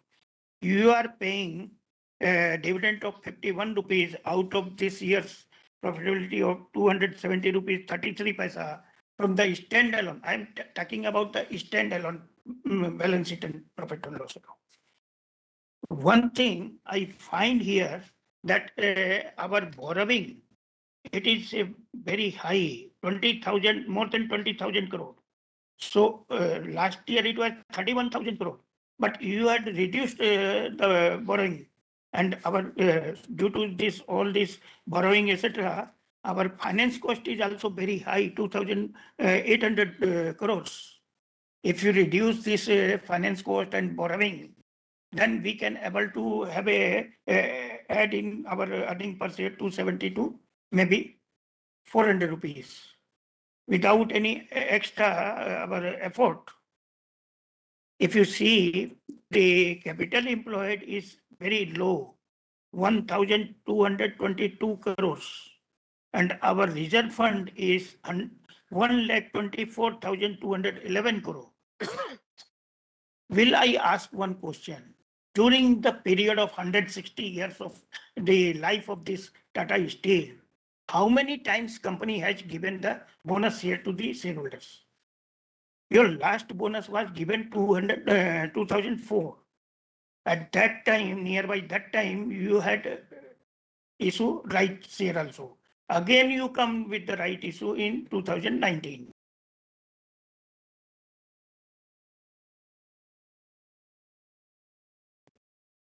Infusing the money of the shareholders in the company for the last 116 years, and I think it is not much more, 10 times you had given the bonus share, or maybe less. So better you have to think properly for the investors. My father was also the shareholder in my childhood, I know. But since my maturity, for the last 45 years, I am also the shareholder of this company continuously.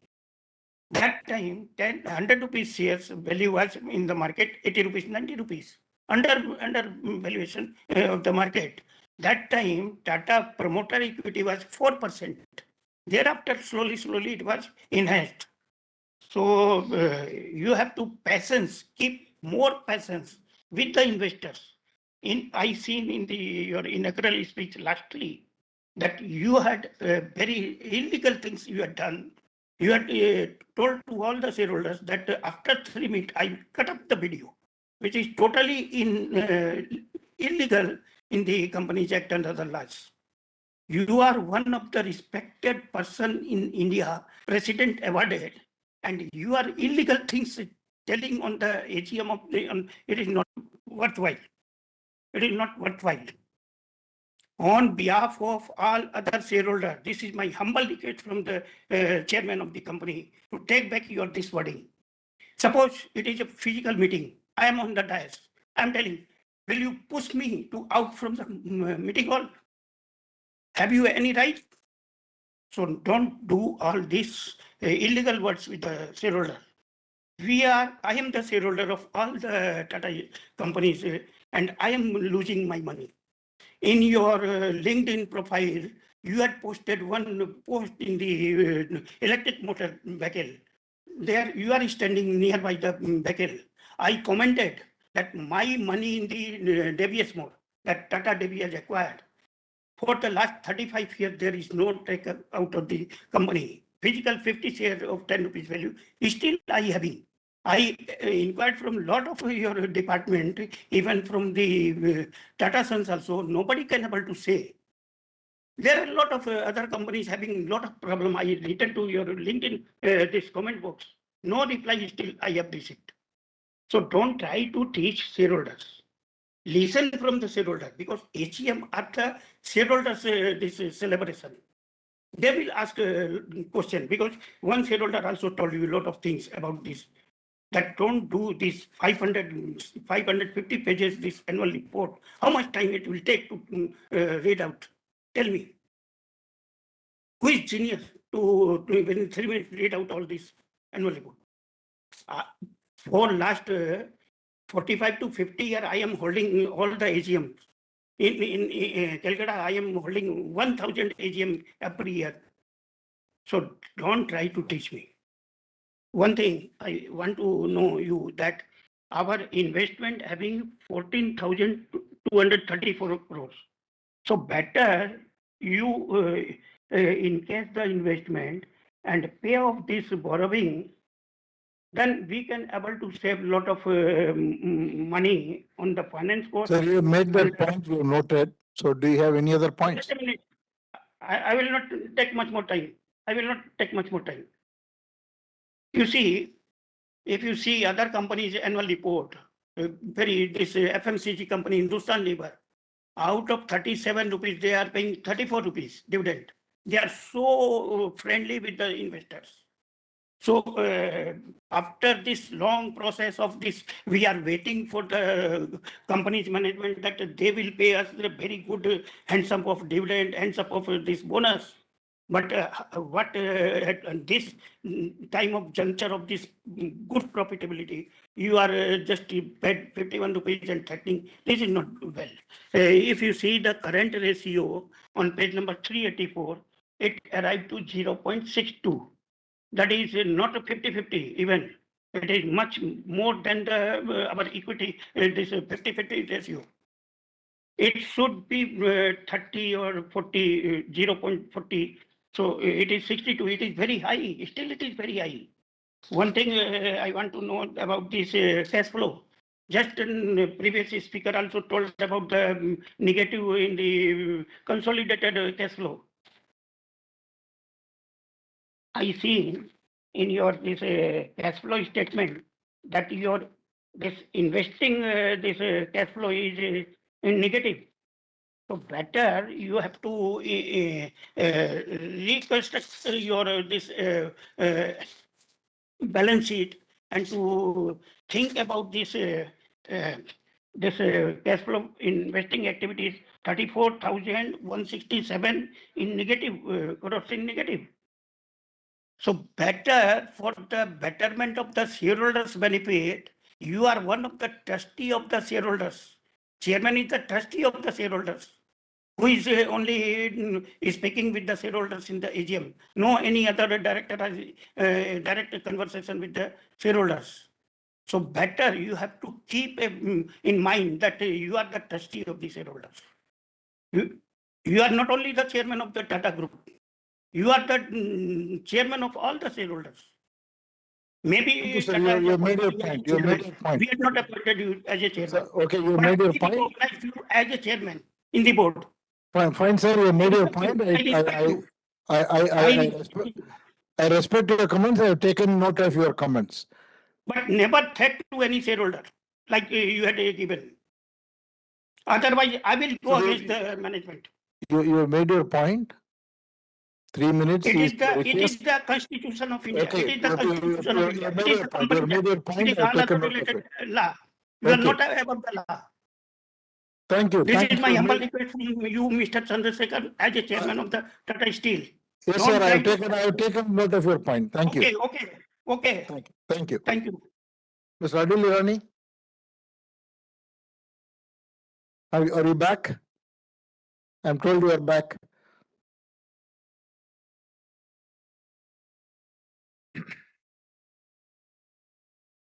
We seem to be missing Mr. Irani. Okay. With that, we have come to the end of all the shareholder speeches. Now I'll quickly respond to all the comments that have been made. Mr. Arun Kumar Bopanna, you asked about the attrition. The attrition of the company is 2%. You asked about any future acquisitions. Many people also asked. We'll come to that. I'll answer that. On the smart city at Jamshedpur, the utility company, Jusco, which continues to invest in development of the city. And definitely there is a lot of technology deployment that is happening in the city. Quite happy to give you an update offline. Ms. Patel, you asked about doors and windows. Definitely you can reach out to the company secretary. They'll be happy to assist you. See, many people made this comment about what is the plan for taking Tata Steel to be a zero debt company? Are you going to play $1 billion debt repayment every year? The last couple of years, our debt repayment has been much higher than $1 billion. Significant amount of debt is being repaid. The company's debt at one point in time, about 4 years ago, was about 1,20,000 crores. Now we are about 51,000 crores, and then we have slightly increased it due to the Neelachal acquisition. See, the main thing is we have to have the right capital structure. The idea is not to blindly go to a zero debt situation. Currently, whether you look at the debt equity ratio or the debt to EBITDA ratio, both are less than 1. The company has a capital structure which is very, very strong, and taking to zero debt can make the company's capital structure inefficient also. So we will continue to reduce the debt because we know that the EBITDA level may not be at this level always, but still with the capacity expansion that we are currently planning, the company is comfortable to create good level of EBITDA.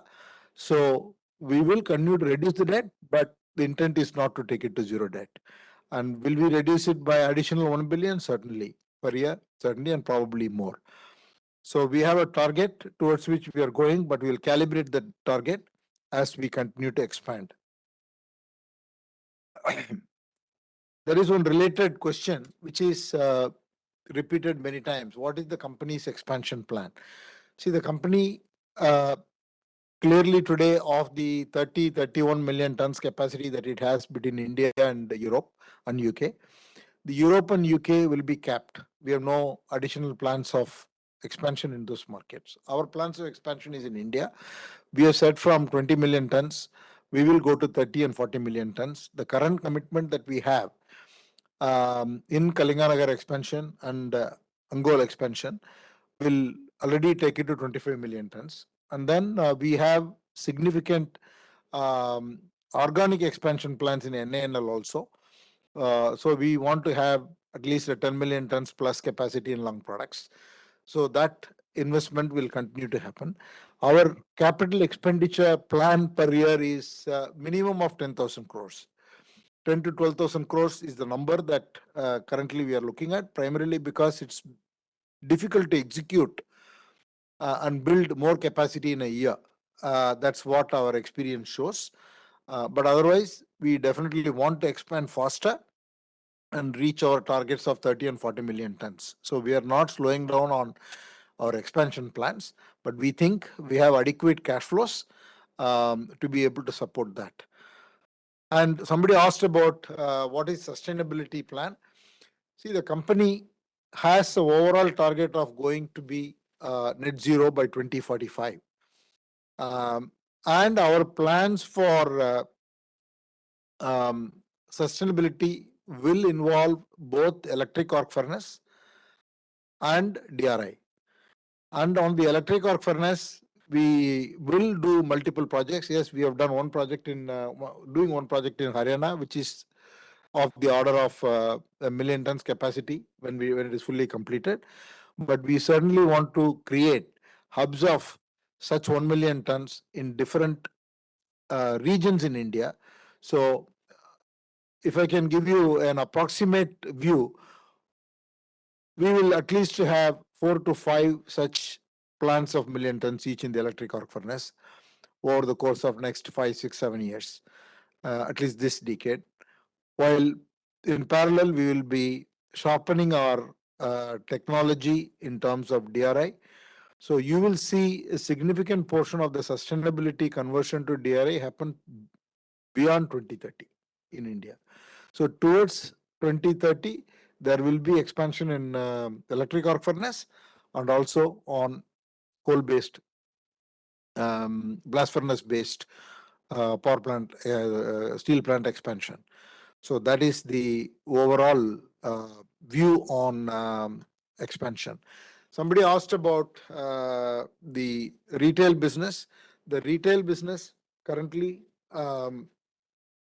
is about 1,500 crores. It's about 20% of revenue, and we think that that has a significant opportunity for expansion. It is more or less doubling every other year, so we expect that to significantly increase. Materials business, the profitability of the retail business is more or less the same as the company average. Whereas the materials business currently, I think Tamal Majumdar asked that question, is currently at about 500 crores. It's still not EBITDA positive, but it will become EBITDA positive in the next year or two as we scale up that business. So that's broadly the plan for the company. Now, next is Humayun Purdehi. You asked about imports from China. See, I think overall, the steel market is having a demand internationally very strong, because the demand from the imports from China is not happening, as well as Russia and Ukraine exports have stopped, given that there is a demand. But currently we have a headwind because of the export duty. But overall, when you look at the future, I think India will be a net exporter of steel after substantially meeting the domestic demand. So we believe that our expansion of flat steel, long products, but special steels, and other downstream products, as well as some of the other things we are doing in the retail in terms of doors, windows, we will diversify all those in addition to creating a business around materials. That should probably answer all the questions regard to our expansion and Mascarenas. Thank you for your comments. The dollar fluctuation you asked about, I think 80 to 90% of our steel is domestic. So our revenue-wise, our impact in dollar is only for about 10-15% maximum, and that too now it is more domestic. Then in terms of imports, iron ore we don't import at all. Fully we are self-sufficient, and we import coking coal. Coking coal is about 40% cost of our total production of raw materials, of which this 20% of the total requirement of coking coal is coming from captive mines. Remaining 80% we import. So that has a foreign exchange fluctuation, but the company has a very judicious hedging policy, which takes care of ensuring that we don't get affected significantly due to the foreign exchange fluctuations. Mr. Manoj Kumar Gupta, you asked about the Rohit Furrow. I think it's an acquisition that has been done as per the NCLT norms. So I won't be able to comment further on that. On the Agnipath, we have already welcomed Agnipath as a scheme.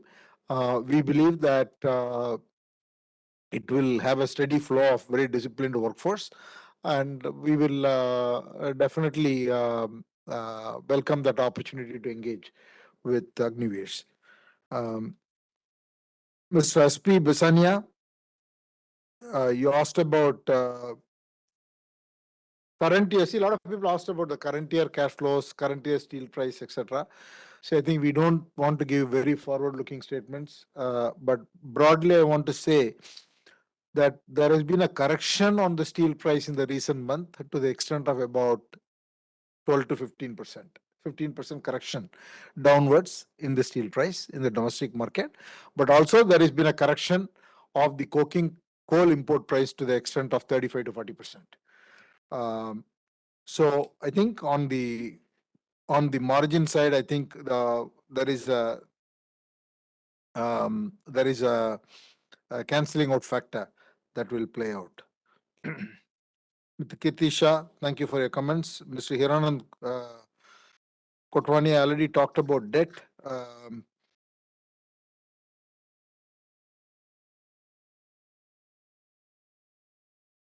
Mr. Ashmita Parekh, I already answered your question on consumer business and export-import duty impact. I have already told you. Vaishali Saraya, coking coal price, I have probably given you the details that you wanted to know. And also I explained to you why we will not be targeting a zero debt company.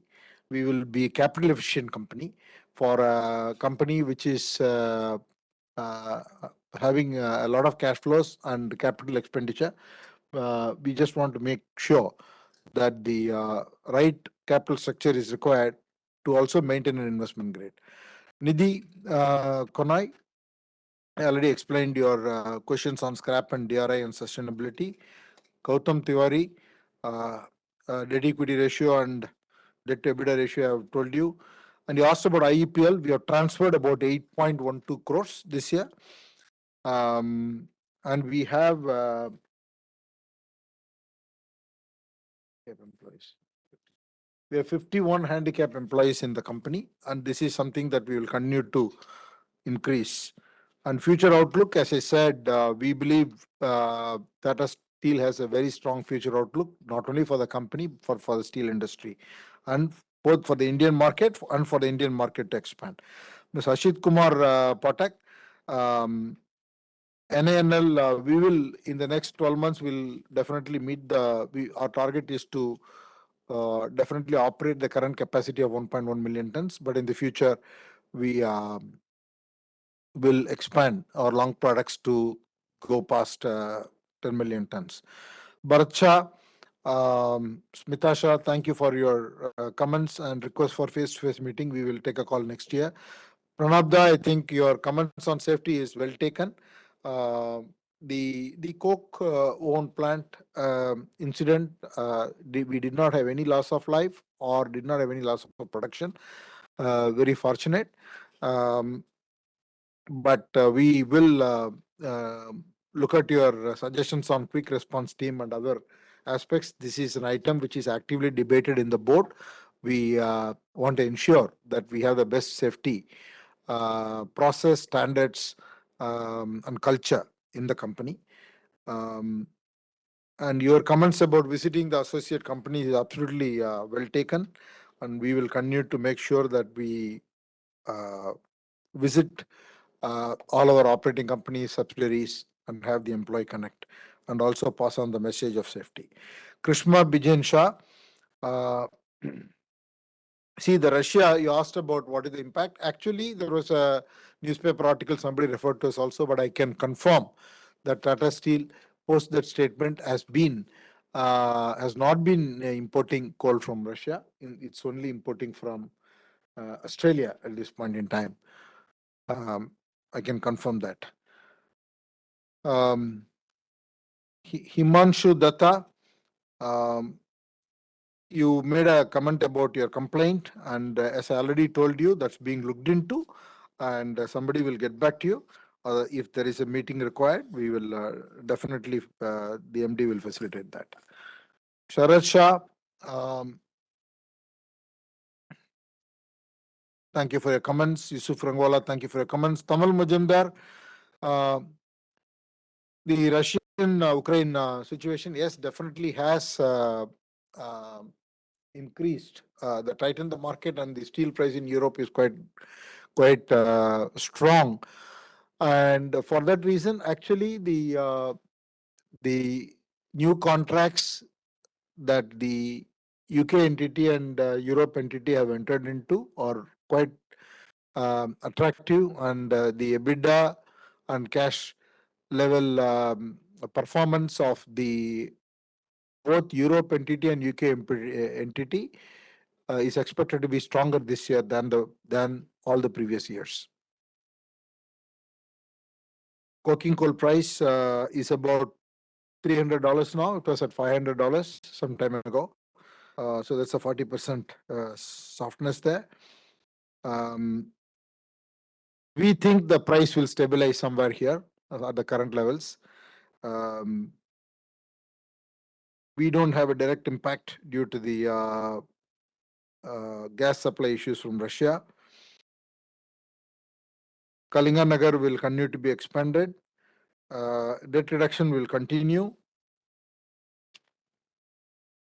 And I take your points on the comments you made about the litigations that are existing between page 368 to 372. It has been a concerted effort in all companies to proactively take up these and then close these issues.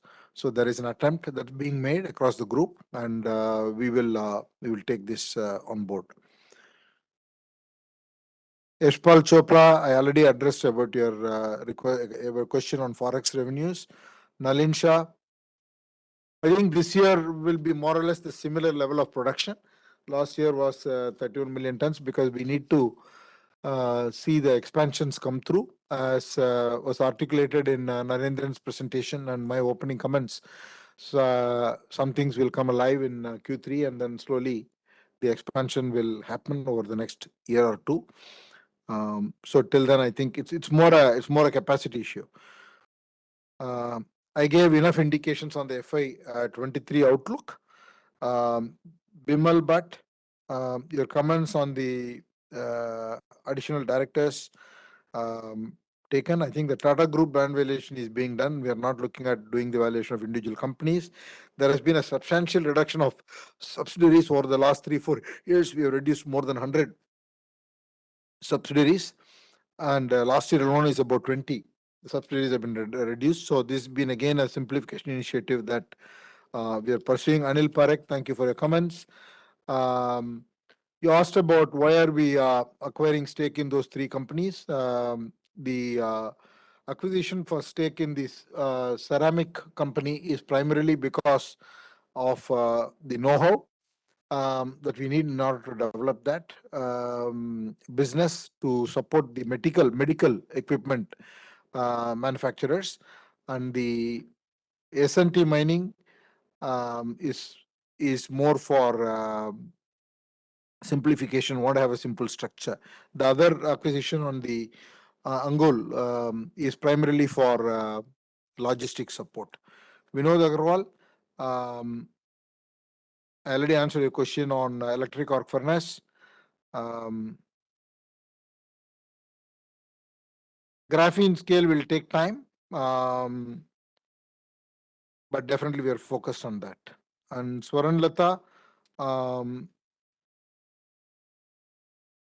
See, the other comprehensive income question you asked is primarily because of the mark-to-market calculation of the pension liabilities in the UK. There is no other comments there. And Mr. Ashok Kumar Jain, thank you for your comments. Muralidhar Chaudhary, many other people made comments regarding bonus shares, buyback, etc. All those things we've taken note, and the board will deliberate. Company has an aggressive expansion plan, so the capital expenditure will have to be funded also. So, but the focus has been to reward shareholders. We are committed to reward shareholders, so we will do what is the right thing for the shareholders. Ms. Narendra Singh Chauhan, thank you for your comments. And Bimal Kumar Agarwal, we have not done any valuation of any land bank. And note about the speaker number is taken, and I will try to mention the speaker number going forward. Koushik Shaukar, thank you for your comments. Parthiv Deepak Sharma, you asked about what is the timeline for the capex. As I said, we are able to spend around 10,000 to 12,000 crores per year. But when there is an opportunity to be able to inorganically acquire, we will look at that. And sometimes if you're able to accelerate the project expansion, we will do that. So I can't give you exact timeline, but broadly we have said what our capacity ambitions are.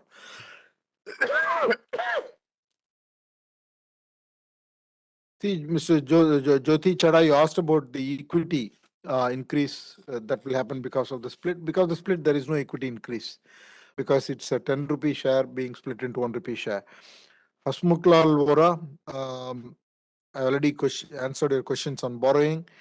Lekha Shah, capex for the 3 years you can calculate. Jaideep Bakshi, I already answered your question on Russia and Ukraine. Mr. Narendra Zaveri, I've answered your questions. Mr. Vinayak Bappat, thank you for your comments, except that I want to correct you saying that it is not a zero death due to COVID. So very sadly, company also lost employees due to COVID. Company did its best to support the vaccination, did its best to support employees and their families with enough medical help, but we did have unfortunate loss of our associates and their families. I think the productivity question you asked about is your the 35,000 number also includes mining employees. We roughly have around close to 10,000 mining employees. So if you remove that and calculate, then the numbers will tally. And if you want a specific number, I'm sure Koushik and or the company secretary can help you. I think your point about gross cash flow is taken into account from the interest point of view, but currently we are not looking at that. Our focus is on net cash flow because we are also trying to maintain the right capital structure. Currently, the capital structure is what we are looking at, and we will definitely bring down the gross debt also, but you also have to see it in conjunction with the capacity expansion plans the company has. Definitely, our focus is on OCF. Tata Steel Europe is in a good position now. What we will do in the future, we will look at it. We have multiple options in front of us. We are thinking that through. But in any case, either we have to take some kind of decision, or we will go towards transition to sustainability with the help of the local governments there. So there are multiple discussions happening, and I will leave it there. Because Mahesh Kumar Bubna, I take note of all your comments, but I definitely want to say that the comment one made was to say that there will be a 3-minute limit. At that time, I will remind. No point in time one was said that your video will be shut off or anything like that, but didn't mean to be disrespectful to you at all. Respect all shareholders and particularly respect you. So thank you for whatever comments you made, and I will take it in the right spirit. Thank you so much. With those comments, we come to the end of the speaker shareholder sessions. I thank all the shareholders for participating and expressing their views. Now I authorize Mr. Parvatisam Kanchanadam, Company Secretary and Chief Legal Officer, to conduct the voting procedure and conclude the meeting. The remote e-voting facility will remain open for the next 15 minutes to enable shareholders to cast their vote. The results will be announced within 48 hours from the conclusion of this meeting, and the same will be intimated to the BSE Limited and National Stock Exchange of India Limited, and also uploaded on the website of the company and that of NSDL. I once again thank all the shareholders for attending the meeting and for their continued support. I want to thank all the directors who have joined today from India and from outside. With your consent, the Board of Management, myself, and the board members would like to leave this meeting now and request all of you to stay safe and stay healthy. See you next year.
The electronic voting was kept open for 15 minutes, as was announced by the chairman.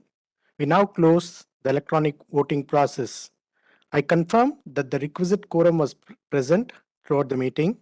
The results of the annual general meeting will be announced on or before June 30th, 2022. With this, I declare the meeting as closed. Thank you.